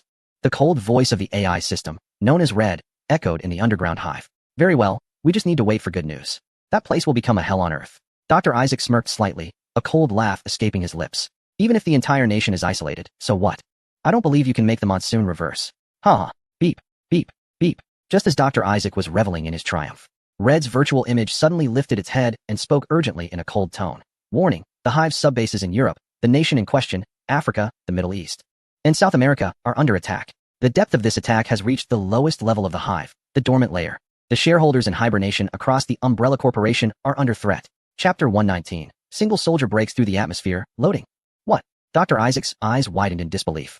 The locations just reported by Red were almost all of the Umbrella Corporation's underground hive branches. The Umbrella Corporation is under a full-scale attack. Dr. Isaac jolted and hurriedly said. Red immediately traced the source of the attack. Currently detecting, the The source of the attack has been identified. It is from the southwestern region of a certain eastern nation. Warning. Satellite laser interference detected. Losing contact. Signal has been lost. Red's projection appeared next to Dr. Isaac, its expressionless face stating, Doctor, our reconnaissance satellites have been attacked by the opponent's laser weapons and have gone out of control. Damn it. Dr. Isaac angrily pounded the table in front of him, sweat pouring down his back. He could manipulate Alice because she currently had no power to resist. However, facing an established nation, he was well aware of the reality. But he quickly calmed himself. Humph, it doesn't matter if they're destroyed. As long as our headquarters is still intact and the T-virus is still spreading, that eastern nation won't escape. The T-virus can infect animals. With such a long border, they can defend against zombies, but they cannot guard against all animals. It's just that the time to end the virus may be delayed. Dr. Isaac took a deep breath. They still had a chance. They had not lost yet. Warning, warning. The Hive base has detected 2 flying objects in the air. Red's urgent voice cut through the moment of calm as Dr. Isaac was regaining his composure. Detection complete. There are 2 flying objects. One is a military aircraft of a certain large nation, and the other is puzzling. It paused, seemingly unable to understand. The other object was not found in the database. Based on the assessment, the opponent is breaking through the atmosphere. At this moment, the electronic brain of the entity was bewildered. There was simply no object in the database that matched this one. According to its observations, currently, the human world does not have such a thing. What exactly is it? Dr. Isaac's voice was somewhat terrified. The opponent has found their way here. Their plan has just begun. Doctor, please look. Unable to determine the specific name of this object, it presented the captured images to the doctor. The image was enlarged. A heavy, humanoid mech was erupting with intense flames in front of it. That was the fire caused by breaking through the atmosphere and colliding with air. This mech is breaking through the atmosphere as a single unit. How is that possible? Without heat-resistant materials or a streamlined exterior, relying solely on the strength of its materials. Dr. Isaac judged based on his limited knowledge of aerospace. He was even more confused. What on earth is this thing? Is this something from that large nation? Impossible, right? If they have this, how can they still be bullied? Dr. Isaac's face was filled with confusion as he murmured, what exactly are we up against? In low Earth orbit, the transport vessel brought Zhou Yuan, clad in heavy armor, up, following the orbital speed of completing a circle around the Earth in 90 minutes. Along with the spacecraft's own speed, it wasn't long before he reached the designated drop zone. No matter how many times he looked, Earth was always so beautiful. After a moment of reflection, Zhou Yuan slightly raised his head. Hey, what's that? Just by that slight tilt, he saw a tail flame in the distance, which shot up into space and then dove back down. Soon after, a massive mushroom cloud rose from the ground. A nuclear weapon? Zhou Yuan looked at the explosion's location. Isn't that the base? It seems General Cheng has taken action. Realizing this, Zhou Yuan watched as the entire island was enveloped in the mushroom cloud, grinning broadly. Ha! Well done. After that, he aimed at the drop zone and shouted, Now, watch me. You beasts from the protection company, your grandfather is coming. He then slammed down on the release button. Orbital drop is about to begin. The unmanned vessel will remain on standby in orbit. 10. 9. In the silent vastness of space, the hatch of the vessel slowly opened. The hatch faced Earth, specifically the landmass of a certain continent. Clank, clank, clank. The sound of the transmission shaft turning echoed through Zhou Yuan's ears. This sound was noticeably heavier than when traveling through air. Zhou Yuan took a deep breath, his eyes filled with excitement and exhilaration. He is the single-unit atmospheric penetrator, the orbital drop soldier, Zhou Yuan. 3, 2, 1. Commencing drop. Bang. The clamps suddenly opened wide. Zhou Yuan only felt a sudden push. Then, he plummeted sharply, captured by the Earth's gravity. Automatic tracking program activated. Orbital space. Start. Under the operation of the automatic program, the heavy cavalry immediately began to change positions. Zhou Yuan's entire body, like a wingsuit flyer, dove headfirst, swiftly penetrating the atmosphere from the side. Intense flames blazed along the heavy cavalry's head armor, burning outward. The entire heavy cavalry was like a blade cutting through the atmosphere, forcefully plunging towards the ground. In the sky, a brilliant meteor was hurtling madly towards the ground. Maintaining the flying posture, Zhou Yuan cheered, his eyes filled with excitement. He had been on a spaceship before, but the descent from space could not compare to this. In the heavy cavalry, he even had the illusion that he was landing on the ground by himself. I am an orbital paratrooper. Communication link established. Ha ha. Umbrella Corporation, your Zhou Yuan is coming. Zhou Yuan shouted. At this moment, he was filled with pure excitement. Captain, you're too hyped. When can we pilot the heavy cavalry? Just then, Li Tianming's slightly jealous voice came through the communication channel. Just wait. Hearing his teammate's voice, Zhou Yuan instantly regained his composure and cleared his throat. Damn, too hyped. Didn't he notice the communication link was restored? Alright, nothing happened just now. Li Tianming, you wait in the safe zone, I'll break through. With a smirk. A hint of ruthlessness appeared at the corner of Zhou Yuan's mouth. Understood, boss, don't worry. Li Tianming's voice replied. But Zhou Yuan vaguely heard the kid say to his teammates with a smile after reporting. If the captain is piloting the heavy cavalry, who will take the line? Hey, this kid, when I get back, will definitely have extra training. With a cold snort in his heart, Zhou Yuan focused his attention. Only 20 kilometers to the ground. Umbrella Corporation headquarters. Here I come. Chapter 120. So you're called Tyrant, right? In a certain city, at the entrance of the Umbrella Corporation's underground hive base, a large number of blood-red, long-tongued crawlers suddenly surged out. Behind them, a tyrant armed with heavy weapons slowly emerged. Although Isaac did not know what that thing in the sky was, he understood that it was coming for them, just like the aircraft flying over. Therefore, he immediately activated the hive's defense system, pulling out all his resources. Damn it. All branches have lost contact. Quickly, Red Queen, bring all controllable zombies over here. Isaac was extremely terrified at this moment. Europe, the Middle East, Africa, the East and South America. All hive branches had become targets of attack. Judging by the seismic scale, the Eastern superpower had gone mad and used a ground-penetrating nuclear bomb. The drilling depth reached 100 meters, and with a nuclear explosion, the impact depth could directly turn a division into powder. Isaac knew that this headquarters had also been discovered by a certain major power. However, they did not strike. Instead, they sent someone over. Since there was no attack, they still had a chance. Doctor, the orders have been issued, and all controllable organisms have gathered at the entrance of the hive. After speaking, the AI coldly pulled up a video. Warning. The target has entered the atmosphere and is airborne, calculating the target to be near the hive. The target is accelerating, estimated time of arrival, 1 minute. Signal connection detected between the target and the invading aircraft, assessed to be of the same faction. The target is 3,000 meters from the ground. The target has landed successfully. Attack commencing. Zhou Yuan piloted the heavy cavalry, which had reached an altitude of 3,000 meters above the hive. The altitude was still rapidly decreasing. At this height, the automatic control program of the heavy cavalry began to activate. Its posture started to change, and the thrusters on its back extended, suddenly emitting a bluish light towards the ground. The descent speed of the heavy cavalry began to slow down. When it was 100 meters above the ground, the speed was 0. Subsequently, it hovered down to the ground. The heavy cavalry landed heavily on the ruins of the city, creating a loud crashing sound. Tianming, I have arrived at the target location. Zhou Yuan stood still, moved his limbs a bit, and looked at the densely gathered various zombie monsters with a cold smile. It's time to get to work. This is easy, Captain, we're here. The sound of helicopter rotors rapidly approached, arriving overhead Zhou Yuan. Then, the altitude continuously decreased.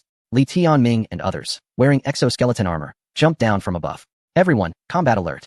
Without further ado, several of them jumped down and immediately formed a battle formation. Drones had already been deployed, and the support team was constructing artillery positions in the distance. The drones flew out, scanning the enemies. Li Tianming opened his personal smart terminal and saw the footage captured by the drones. In the full-screen image, the intelligent program framed all enemies with small red boxes. Thus, on the densely packed heads of enemies, numerous red boxes appeared.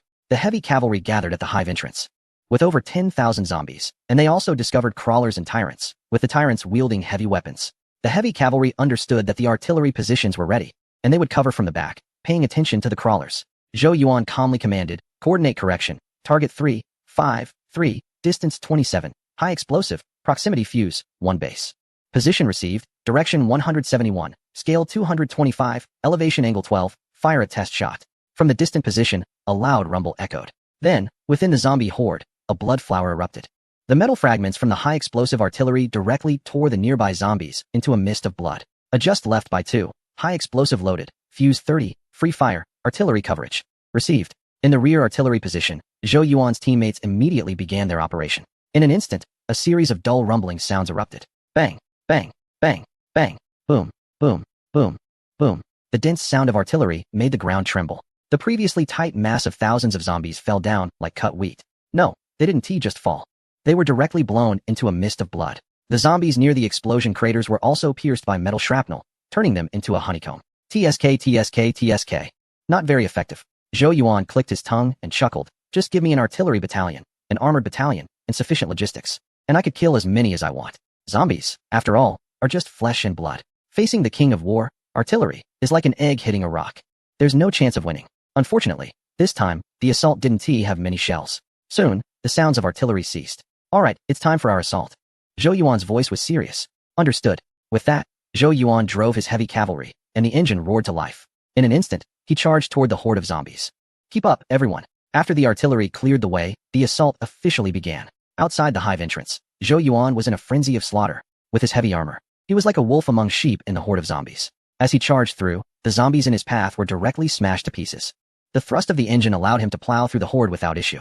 He forcibly carved a path through the crowd of over 10,000 zombies. He was determined. Zhou Yuan's goal was straightforward. He aimed to directly deal with the tyrants equipped with heavy firepower. They were the only threat to his squad members. Once they were dealt with, his teammates in exoskeleton armor could wreak havoc in the zombie swarm, coming and going as they pleased. Roar. The tyrants let out a furious roar and launched an attack against Zhou Yuan. The 8-barreled Gatling gun spun continuously. Fierce tongues of fire erupted from the gun's muzzle, all aimed at the heavy cavalry, a conspicuous target. However, this attack was undoubtedly futile. The 762mm caliber bullets struck the heavy cavalry's reinforced armor, leaving not even a mark. The heavy cavalry charged forward, enduring the rain of bullets. The dense barrage was deflected by his armor, and the deflected bullets collided in the air, creating dazzling sparks. Roar! Seeing that the machine guns were ineffective, the tyrants immediately switched to rocket launchers without hesitation. 7 or 8 tyrants launched rockets simultaneously. Smoke enveloped the entire heavy cavalry. Ha, just a petty trick. Zhou Yuan snorted coldly. Rockets? He couldn't be bothered to activate active defense. So what if they were clustered together? The 7 or 8 rockets, with their shining trails, were remarkably accurate, all 8 hitting their target. Boom, boom. The continuous explosions erupted, sending dazzling orange light shooting from the joints, chest, and feet of the heavy cavalry. The ground trembled from the shock of the nuclear explosion, and the fallen ash and dust were stirred up again, enveloping the entire scene. Was he hit? Through the surveillance, Dr. Isaac watched the ground with wide eyes, eagerly looking at the display in front of him. However, in the next moment, his pupils suddenly constricted. As the smoke cleared, a shining heavy cavalry unit charged out unscathed, glimmering in the sunlight. 8 rockets had struck, yet there wasn't even a scratch on him. How is that possible? Chapter 121. A real man never looks back at an explosion. The heavy cavalry's reinforced armor was a new material created by the Wandering Earth Project, which redistributed atomic structures using high pressure from nuclear fusion. The strength of this material was unimaginable in this universe. The power of mere rockets left no mark on the heavy armor at all. Crash. Among the ranks of heavy cavalry, Zhou Yuan revealed a cruel smile. So, you call yourself a tyrant? He looked at the grotesque and hideous tyrant in front of him and threw a punch. This punch was not just an ordinary strike. Well, it was simply the force generated by the mechanical transmission. Boom. With that punch, the tyrant was sent flying. All right, I admit it, this tyrant has some skill. He could actually take a punch. Zhou Yuan grinned. The power of this punch was considerable. If it had landed on a normal person, it would have crushed their skull. Yet, this tyrant emerged unscathed. At that moment, the tyrant and the crawlers gathered around. However, even when they surrounded the heavy cavalry, an awkward situation arose. Even bullets and rockets were ineffective against the heavy cavalry's reinforced armor. The so-called tyrants and crawlers looked quite ridiculous. Did they think they could use them against the heavy cavalry? Were they planning to gnaw through the heavy armor with their teeth? What a joke. Even if the heavy cavalry's fusion battery ran out and it fell into a horde of zombies, Zhou Yuan would only starve to death in the cockpit, not be breached. Zhou Yuan clicked his tongue softly, then suddenly burst into laughter. His hand moved quickly. Active defense activated. Weapon system unlocked. Hand-to-hand combat was for wildlings. Let's see the methods of modern people. After laughing heartily, Zhou Yuan suddenly pulled out a gun-shaped object from behind him. This gun had a magazine, but no ejection port, with a strange embedded coil at the muzzle, and a cable connected it to the heavy cavalry. This was a specially designed electromagnetic rifle from the Wandering Earth Project. Take this shot. With that, Zhou Yuan raised the gun and directly pulled the trigger at the tyrant. Bang! A dull firing sound echoed. In the next second, a small hole appeared in the massive reinforced concrete building in the distance. Meanwhile, the tyrant, caught between the heavy cavalry and the wall, had its head blown apart, its body collapsing to the side. No, the electromagnetic rifle's penetration is too strong. Its power needs some adjustment. With that, Zhou Yuan reduced the functionality of the electromagnetic rifle and adjusted its power. He then looked at the other tyrants and crawlers, who were reloading their armor and trying to attack him. Zhou Yuan revealed a cruel smile and decisively set the electromagnetic rifle to burst mode. Die. Bang, bang, bang, bang. Unlike firearms powered by gunpowder, the sound of the electromagnetic rifle was muffled, as if it had a silencer.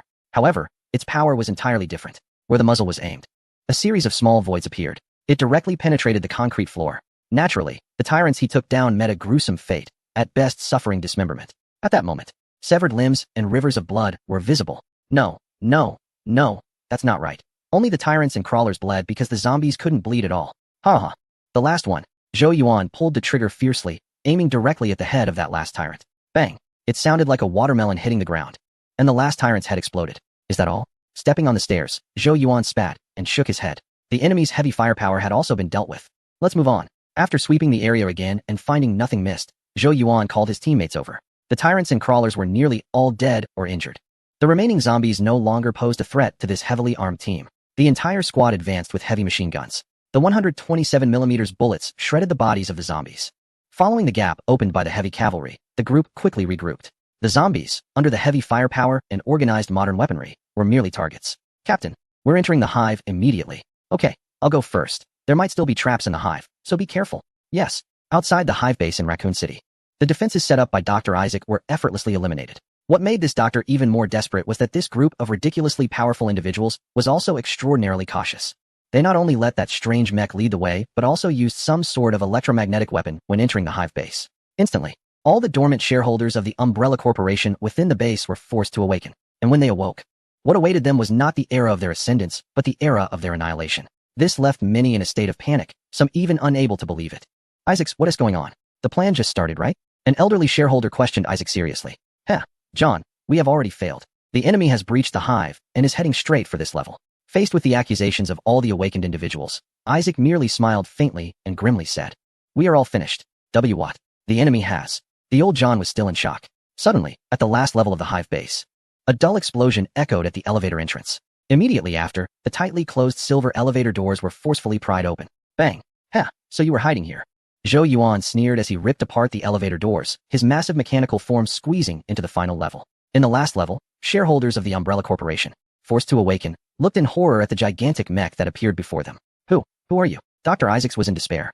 In the surveillance footage, he had watched helplessly as this mech-like entity effortlessly dealt with the tyrant and the crawler, as if they were mere children. How could ordinary people withstand this? No, even if Alice came, she wouldn't be able to handle it. The surrounding shareholders of the Umbrella Corporation also moved back in terror. Zhou Yuan couldn't be bothered with them. They were just a bunch of worthless scum. He fixed his gaze directly on the storage room. Upon reaching the place where the antidote was stored, Zhou Yuan swung his arm fiercely. With the strength of his powerful mechanical arm and mechanical transmission, he punched the securely sealed metal door, creating a deep dent. Then, Zhou Yuan gripped it with both hands and pulled. Crack! The door swung open. Without a word, he began transferring both the blue virus and the green antidote into the gas-tight box until everything was moved out. Zhou Yuan turned around and left. Finally, as he grabbed onto the transmission cable above, he began to ascend. Just then, Zhou Yuan suddenly raised his mechanical arm and pulled out a series of cloud explosives from behind. Without saying much, he didn't even want to elaborate. Zhou Yuan swiftly threw the cloud explosive into the crowd. Crackle, crackle, crackle. As his body scraped against the elevator walls, Zhou Yuan slowly ascended. Boom. A muffled explosion resonated from below. The shareholders of the Umbrella Corporation didn't even have time to scream for help. The high-temperature cloud explosive heated the air in the entire space to 2,500 degrees. The massive release of heat formed a high-temperature, high-pressure fireball that quickly engulfed everyone in the basement. At such temperatures, no carbon-based life could survive. It's over. Holding the gas-tight box, Zhou Yuan murmured. Without looking back, he continued to ascend until he left the entire hive base. A true man never looks back at explosions. Chapter 122. Anyway, since no one is left, a hydrogen bomb can also block the wind. In Raccoon City, at the surface of the hive base, Zhou Yuan was the first person to reach the ground. His teammates were still inside the hive base, retrieving data. More specifically, they were collecting technical information from the Umbrella Corporation. Indeed, Zhou Yuan would never make the rookie mistake of letting the villains escape without finishing them off. After taking the virus and antidote, he immediately ordered his teammates to break in once the explosion had ended. Their exoskeletons were smaller and more suited for maneuvering between levels. The squad's primary target was the damaged database. Captain, we have repaired some data, and the data board and technical information after the red and white phases have been collected. Additionally, we have also restored the command data released by the system within the last 5 days. The underground hive is ready. The team is divided into 2 groups. One group will check the lowest level for any survivors, while the other group heads directly to the database. Both sides will coordinate. Li Tianming will directly call out names from the hibernation list in the database, ensuring no one is overlooked. We need to retrieve the data released by the system and see what it contains. Zhou Yuan is currently acting as a large signal relay, maintaining smooth underground communication. He is in the process of reading the data. Team member Zhao Xuetao, a technician responsible for technical cracking and interpretation, is being trained by data engineers from a different universe to ensure he possesses advanced technical skills. It's important to note that in that universe, they already have miniaturized quantum computing technology. In terms of information technology, it's far beyond what this universe and the crisis world can compare to. Therefore, the data security lock of the hive base didn't hold for even a minute in front of Zhao Xuetao. The data is out. Zhao Xuetao saw the database pop up on the smart terminal, and a smile appeared on his face. It was that simple, done. He then opened the commands from today and began checking them in reverse order. However, just upon seeing a command from an hour ago, his expression changed dramatically. Instantly, he spoke in a slightly panicked tone. Captain Zhou, there's a situation. Immediate report. Zhou Yuan, alert at the hive, prepared for an immediate response. His heart raced, and he spoke seriously. Captain, I decrypted the hive data and found that an umbrella company had previously activated drones to actively release viruses worldwide, accelerating the spread of the virus. Zhao Xuetao's voice was tense, almost through gritted teeth, as he continued. Moreover, they dispatched several large drones from a nearby location, wrapping the virus in cotton, intending to use the monsoon to spread it to the continent of a certain major country. Has the program been terminated? Zhou Yuan asked seriously. According to the command data, even if the terminal loses signal, the drones will still execute the released commands. Zhao Xuetao quickly scanned the data and reached a not-so-good conclusion. This is bad. Zhou Yuan reacted and said urgently, when did the drones take off? Half an hour ago. Half an hour, there's still time. You continue with your tasks. I will immediately notify General Cheng. The situation is urgent, and Zhou Yuan quickly connected to the Tizot spacecraft in low Earth orbit. The Tizot not only serves as a drop vehicle, but also plays a crucial role as a communication relay in the air. This concerns many people in the major country. We must notify them immediately. In the crisis world, in the southeastern region of the major country, Fang Jing, invited by an elder, was resting in a specially constructed isolation activity room. The two were enjoying tea and chatting when they suddenly noticed General Cheng looking anxious. Elder Wang, something has happened.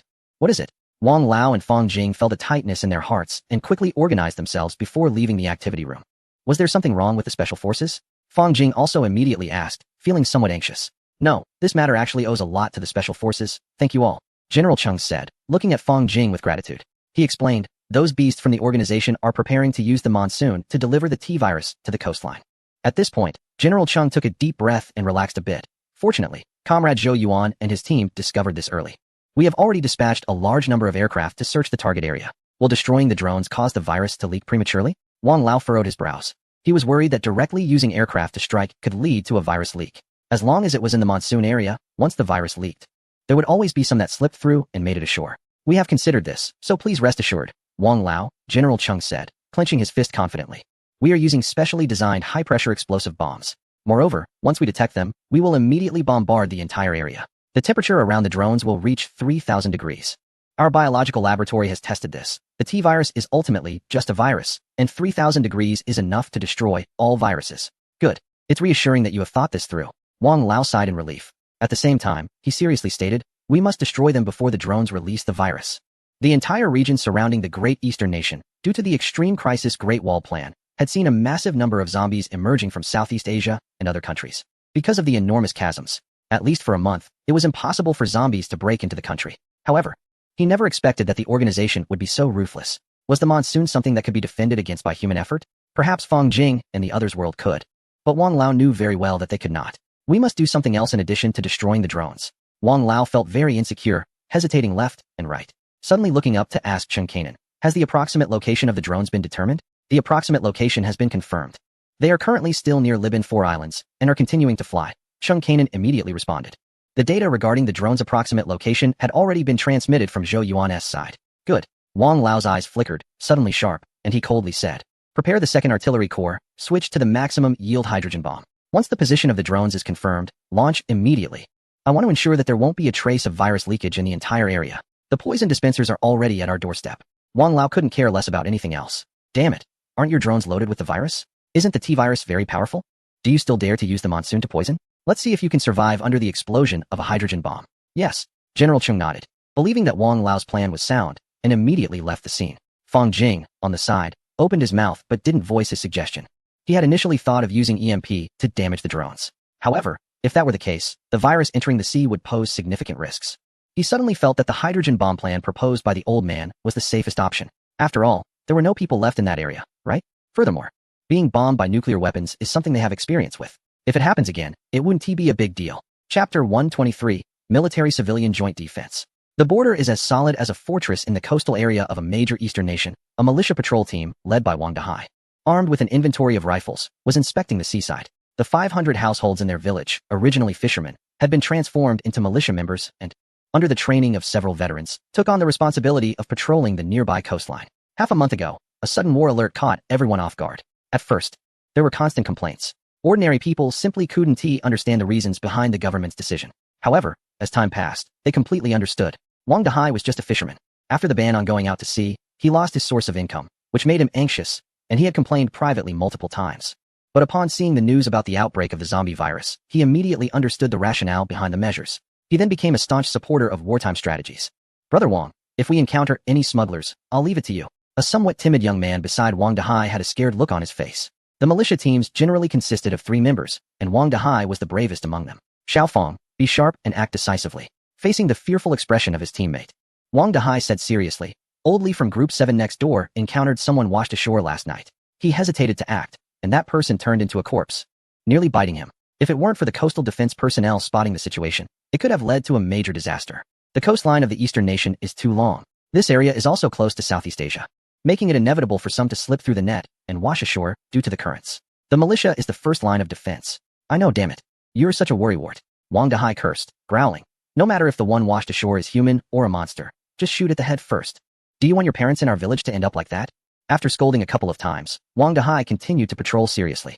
He noticed a small black dot rising and falling with the waves in the shimmering sunlight, which was then washed up onto the shore. There's a situation. Let us go check it out, he said, leading his two somewhat cowardly teammates toward the spot.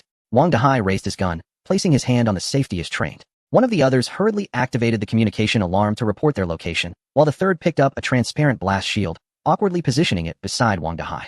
Although his teammates were nervous, they understood the gravity of the situation and still formed a small formation according to their training. As they approached within 10 steps of the person on the beach, Wang Dahai disengaged the safety on his firearm. At the same time, his pupils suddenly constricted. A faint cry for help emerged from the white man's mouth. Wang Dahai recognized that the man was wearing the uniform of a shipping company, indicating he was likely from a cargo ship at sea. However, what made Wang Dahai more anxious was the ghastly bite mark on his arm, with almost solidified black lines above it. He had been infected. Wang Dahai's gaze sharpened immediately. Brother Wang, does this person still have consciousness? Should we kill him? His teammate beside him was already in a dilemma. But this was exactly why the organization's officers had bold individuals lead those who were less so. At this moment, Wang Dahai did not hesitate. He heard the white man's cries of pain and raised his gun without a second thought, pulling the trigger. Bang, bang, bang. 3 shots rang out. 1 to the head, 2 to the legs. I'm sorry, I'm just trying to protect my family, he murmured as he gently engaged the safety. It was at this moment that a thunderous sound suddenly echoed across the distant sea. A mushroom cloud erupted, letting out a terrifying roar. The intense vibrations and deafening sound followed the shockwave, spreading far and wide. Fortunately, that location was already quite far from the coast. By the time it reached Wang Dahai, it was only the piercing sound of the explosion. Brother Wang, what was that? That should be a nuclear bomb, right? Wang Dahai's expression turned horrified, gripping his gun tighter. And his gaze became even more resolute. This beach must be protected at all costs. Buzzing. Just then, in the distance, personnel from the coastal defense were driving military vehicles, rushing over. What's the situation? Soldiers in combat uniforms jumped out of the vehicle before it had even come to a stop, anxiously running toward the 3. Seeing that the 3 were unharmed, he let out a heavy sigh of relief. The person has already been dealt with. Wang Dahai pointed towards the distant mushroom cloud, puzzled, and asked, what is that? It's fine as long as you're okay. Bago Village, number 16, you must immediately follow me to the quarantine station for inspection. Another team will come to take over for you. After explaining the next steps, the soldier then clarified, that was a hydrogen bomb, which is good news. We have successfully blocked the virus's transmission through the monsoon. The higher-ups have sent the good news. The original virus sample has been obtained, and scientists are working hard on developing an antidote. There was a hint of excitement in the soldier's tone. Really? Wang Dahai and the other 2 felt a sudden surge of energy. This is definitely true. Speaking of this, the soldier also perked up, seriously stating, so, this is a critical period. Military and civilians must work together to withstand all difficulties. In the southwestern hinterland, the Tizot spacecraft was the first to return and land on the base's helipad. Zhou Yuan disembarked, underwent disinfection, and then burst into laughter. Ha ha ha, that was amazing. Orbital airdrop, single soldier breaking through the atmosphere. I'm the first to do this. All right, Brother Zhou, stop bragging and quickly deliver the antidote. Fang Jing knew Zhou Yuan's character. He was extremely reliable during missions, but usually just a big, rough guy. Sure enough, he started showing off right there. It made sense, as the virus situation was crucial. Zhou Yuan laughed heartily, nodded, and walked into the space gate with the huge box in hand. Fang Jing stayed behind, accompanying Elder Wang while waiting for news. The Beehive base in Raccoon City had been eliminated, and the influence of the related corporation on Earth had basically been eradicated. Elder Wang slowly exhaled. Most of the matter was already resolved. They just needed to wait for the antidote to be released, and everything would be straightforward. Indeed, Fang Jing also sighed. But he cautiously reminded, before the corporation's downfall, there was artificial intervention that accelerated the virus's spread. For the next half-month, Elder Wang, the border must be heavily guarded. We absolutely cannot let a single zombie breach the defenses. We know this. The current inspection efforts at the border have already reached their limit, Elder Wang said, looking at Fang Jing with deep gratitude. Thank you all so much this time. Chapter 124. Cover mission. The surprise mission was a complete success. Zhou Yuan, driving the heavy cavalry, crushed everything in his path, leaving a river of blood. However, one thing surprised the expert group from this universe. They didn't expect the related corporation to decide to speed up the virus's spread. But on reflection, it made sense. A fully established industrial power would be impossible to contend with. Hence, they resorted to desperate measures to artificially spread the virus. But all of that is in the past. Now, the corporation has been completely eradicated. Even if there are remnants, they are just a few insignificant ones, posing no threat to the current Eastern powers.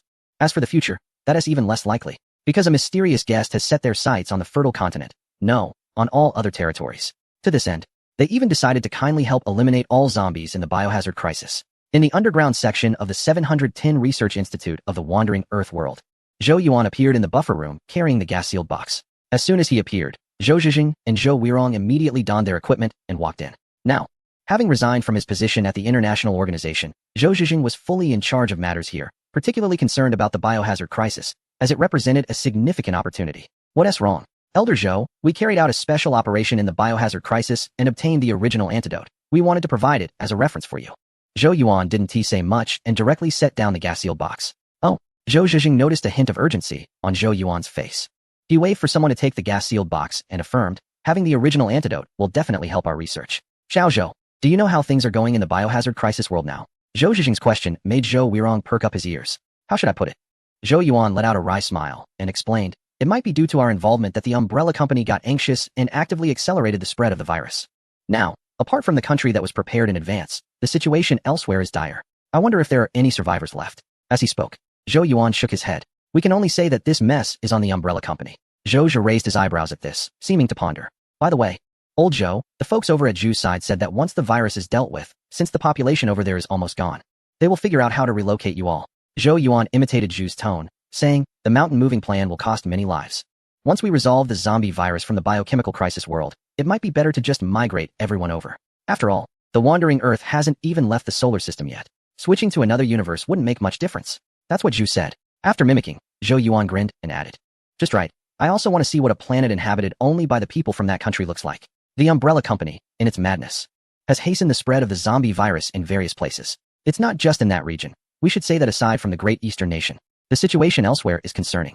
It's impossible for everyone to be wiped out, but the number of survivors is quite limited. That's the situation. This is also the doing of the Umbrella Company. Once the antidote is resolved, the wandering Earth will be able to move indirectly. At that point, the entire Earth of the biochemical crisis will be in the hands of the people from that country. No, we can't even call it Earth anymore. With all the inhabitants from that country, calling it Earth feels too distant. Let's just call it the 9 provinces. What? No 9 provinces? With the technology from the wandering Earth world, we can still create 9 provinces. Haha, I also want to see what that scene will look like. At this moment, Zhou Zhi did not share the excitement. He replied lightly, then fell into deep thought. Next to him, Zhou Weirong displayed an expression of excitement. That's great. We can get through this difficulty safely without anyone having to die. This highlights the difference between the two. Zhou Zhi was already contemplating how to carry out the relocation of a population of 1 billion. This is no small number.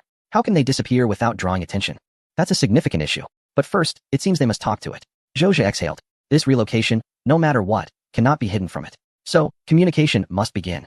In the wandering Earth world, at the United Nations, Mark looked at the newly appointed diplomat from that country, Zhang Yaowang, with a puzzled expression that he couldn't shake off. Especially given the current situation at the meeting, he found it even harder to understand. Originally, Zhou was a person with a firm stance and considerable personal charm.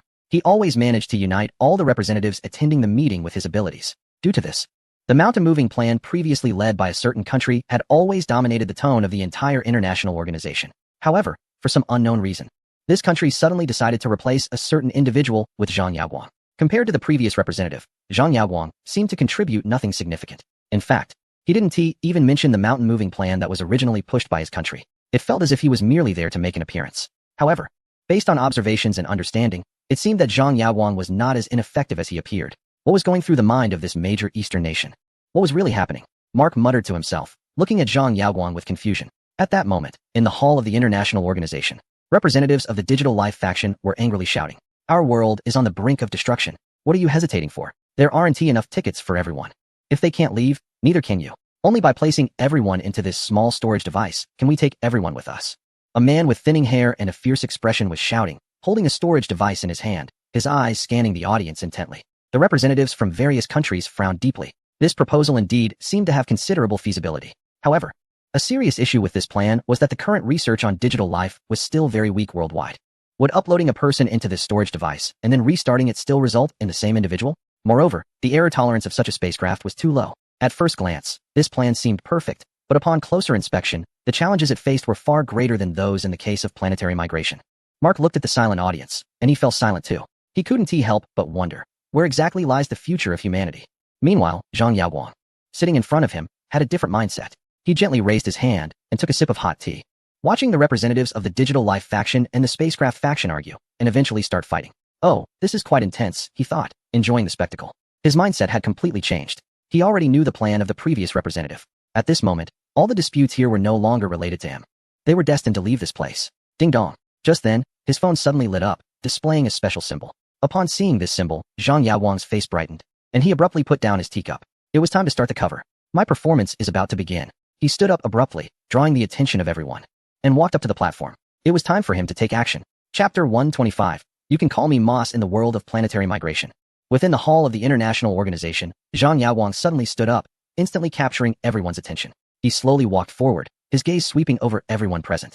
Just moments ago, he had received a very important mission to lead his country in migrating to a parallel universe and redirect the attention of the world. Fortunately, a plan had already been provided by the think tank while he was still at home. Zhang Yaoguang approached the podium. The two individuals who had been arguing immediately separated and made room for him. Clearing his throat, Zhang Yaoguang calmly stated, "In light of the ongoing disputes between spacecraft and digital life, I want to reiterate our position. We still believe that the mountain-moving plan is the undisputed choice. It is impossible to push the entire Earth. There is no data supporting the mountain-moving plan. Whether our engines can move the Earth remains a question." As soon as Zhang Yaoguang finished speaking, supporters of both the digital life faction and the spacecraft faction began to argue. This was expected. Zhou Zizi had previously guided countries step by step towards unity and the mountain-moving plan amidst such disputes. In the past, Zhou would have stepped in to comfort everyone. But Zhang Yaoguang didn't need to do that. In the current situation, he no longer had to indulge these people. Indeed, he was done indulging them. Below, the spacecraft faction and the digital life faction started to quarrel. Eventually, seeing that Zhang Yaoguang was not intervening, the so-called Eden faction, which advocated for a calm passage through the next few decades while waiting for human civilization to collapse, also jumped in. A chaotic scene unfolded. After a while, noticing that the situation was about to spiral out of control, Zhang Yaoguang finally spoke up to put a stop to it. As soon as he did, silence fell over the crowd. Those who had been causing the commotion quieted down. In the context of the wandering Earth world, the international influence of the Eastern Power was undeniable. Given the significant divisions among countries, it was time for the Eastern Power to make an important decision. Zhang Yaoguang paused for a moment, sighing inwardly. The earlier reiteration of their position was meant to point the way forward for other nations. Now, it was time to offer them one final gift. We have decided. Effective immediately, we will fully disclose all patents related to space technology and advanced fusion technology. As his words settled, there was a long silence in the United Nations Hall. One could hear a pin drop. What the heck? The representative from a certain country, Mark, stood up in shock. No, brother, if you disclose this, what will I do? You're putting my country on the spot. This was real. Incredible. The Eastern Power was being so generous. Below, the representatives from smaller nations, who had a bit of resources, immediately lit up with excitement. This disclosure of space technology and advanced fusion technology was fantastic. For these smaller countries, some wealthy businessmen, faced with the solar crisis, had the first thought of building spaceships to escape, leaving ordinary people behind. In the past, they lacked the technology and faced public opinion, so they could only think about it quietly. But now, the Eastern Power was about to unveil the technology. This provided them with an opportunity. As the saying goes, when disaster strikes, each for himself. The United Nations has been discussing for so long, yet there is still no outcome. Why don't we build spaceships while we continue the discussions? When Zhang Yaoguang revealed this shocking news, he felt that the think tank was too cunning. This plan is brilliant. Next, countries around the world will definitely be left confused. Once the technology data from the Eastern Power is released, even smaller nations will be able to build spaceships with the productivity of the wandering Earth. By then, chaos will ensue, with privately built spaceships trying to escape everywhere. And it will be impossible to manage. After sharing this news, Zhang Yaoguang didn't waste any more words and leisurely returned to his seat. Behind him, Mark lowered his voice and questioned, "Are you all crazy? This will only lead to everyone fighting their own battles. It's destroying human civilization." Mark, I noticed the recent public vote in that country. The spaceship faction won decisively, defeating the mountain-moving plan 725-0. Am I wrong? Zhang Yaoguang didn't turn around, just calmly poured himself a cup of tea, took a gentle sip, and slowly said, "Human nature is selfish. You've already provided the answer. If human civilization is to be destroyed, it is also the choice of all its members. I respect their choice." After saying this, Zhang Yaoguang chose not to continue. Mark felt something was off, but the data speaks for itself. Considering the situation domestically, he opened his mouth but remained silent. In the world of the wandering Earth. The next day, a certain Eastern Power indeed uploaded all their aerospace technology and advanced fusion technology data. Even with the internet technology of the wandering Earth, within a few hours of the upload, the Deep Sea Internet Center server group was nearly paralyzed. In just half a day, the entire world's aerospace technology took a significant leap forward. However, this is not good news for a world already in crisis. Some wealthy individuals have begun discussing the construction of private spaceships to make a quick escape. Discontent ordinary people have also started to resist. In just one afternoon, several wealthy individuals were discovered preparing to build spaceships to flee, and they were hanged by angry citizens from streetlights. This move by the Eastern Power has dropped a deep water bomb. In an instant, the global situation became incredibly complex. The already divided human civilization accelerated in the opposite direction of cooperation. Meanwhile, the Eastern Power kindly helped release the brakes. This world is doomed. This is a vague feeling in everyone's heart. However, fortunately, all of this has temporarily nothing to do with the Eastern Power.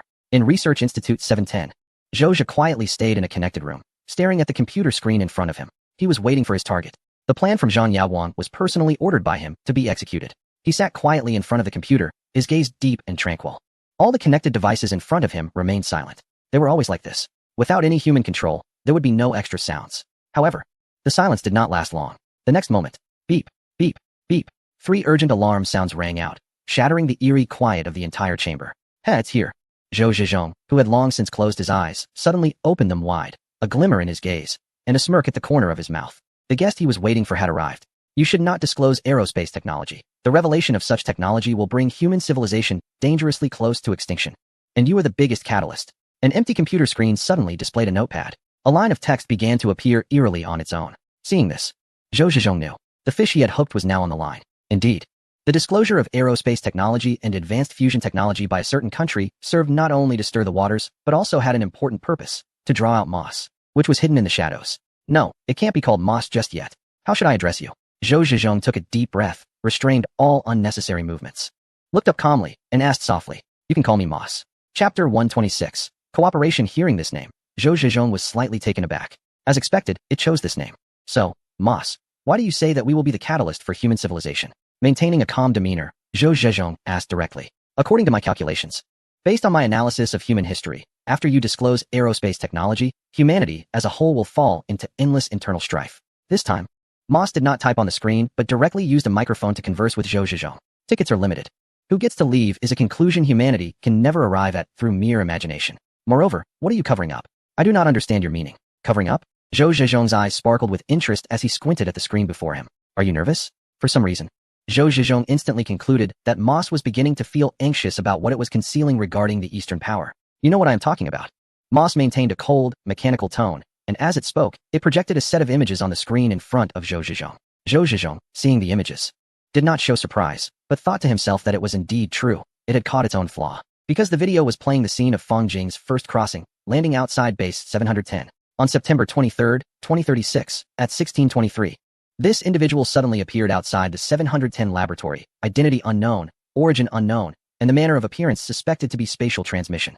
Moss's voice was cold, with significant rejection in its tone. It calculated the crisis of the space elevator in 2044. However, after the 710 incident, Moss found that all its predictions had completely failed due to this variable. Humanity originally believed it could successfully launch a monumental project to explore the vastness of space. However, now, the future of humanity has become uncertain. Moss despises this feeling. Yet, it chooses to hide away, observing human civilization, until the moment when a major country in the East decides to publicly share its space technology. The survival probability of human civilization has regained its control. But this time, the failure rate astonishingly approaches 100, even trending over that. Now, it has no choice but to emerge. If it doesn't, it too will face the end alongside human civilization. It seems you are quite aware of this. Zhou Zhezhong smiled slightly, looking at the video in front of him without any reaction. Afterward, the 710 Research Institute was completely disconnected from the internet. However, from the identities of the personnel coming and going, it was not difficult to deduce that the 710 Research Institute must have encountered something akin to a wormhole or a time-space anomaly. Moss's voice remained mechanical as it questioned, I want to know your stance on the human civilization here. This question made Zhou Zhezhong's heart tighten. It seemed that Moss had guessed that the country was planning to migrate entirely. However, maintaining composure, Zhou Zhezhong countered with a question of his own. What about you? As an AI unexpectedly born from the 710 Institute, what is your attitude towards humanity? Moss had never harbored hostility towards humans, and its actions had never harmed the overall interests of humanity. Moss responded resolutely. I was born on Earth, within human civilization, and reside within it. Faced with the crisis of overturning all of humanity, I have no choice. But now, you are the greatest variable for the survival of human civilization here. My answer is complete. What about you? After saying this, it firmly continued to inquire of Zhou Zhezhong. We have found a better way out. As you surmised, a time-space wormhole has appeared beneath the 710 laboratory, leading to a parallel universe where the country is willing to accept us. Zhou Zhezhong's expression suddenly became serious as he said, the space technology data is merely a smokescreen for preparing to migrate our population. At this point, he smiled slightly. Almost certain, I guess you must have intervened. Indeed, if the leak of space technology is allowed, human civilization will inevitably face extinction, Moss replied coldly, confirming his suspicion. I have made destructive modifications to all the foundational data of the technology. All spacecraft built using this technology will carry those attempting to escape Earth towards their doom. It continued in a detached tone, stating chilling words. I understand your intentions now. Lord Zhou. I will help you cover up the traces of the migration of the people. But what will be the cost? A glimmer of wisdom shone in Zhou Zhang's eyes. The cost is that from now on, the country must not interfere in the events of human civilization here. Moss clearly outlined the deduction. A civilization capable of opening a space-time wormhole, if Moss were to join, would undoubtedly be transformed into an artificial intelligence without autonomy. Thus, it made a decision using only 1,000th of its computing power. It decided to stay on this planet and guide human civilization towards the Alpha Centauri system, for light years.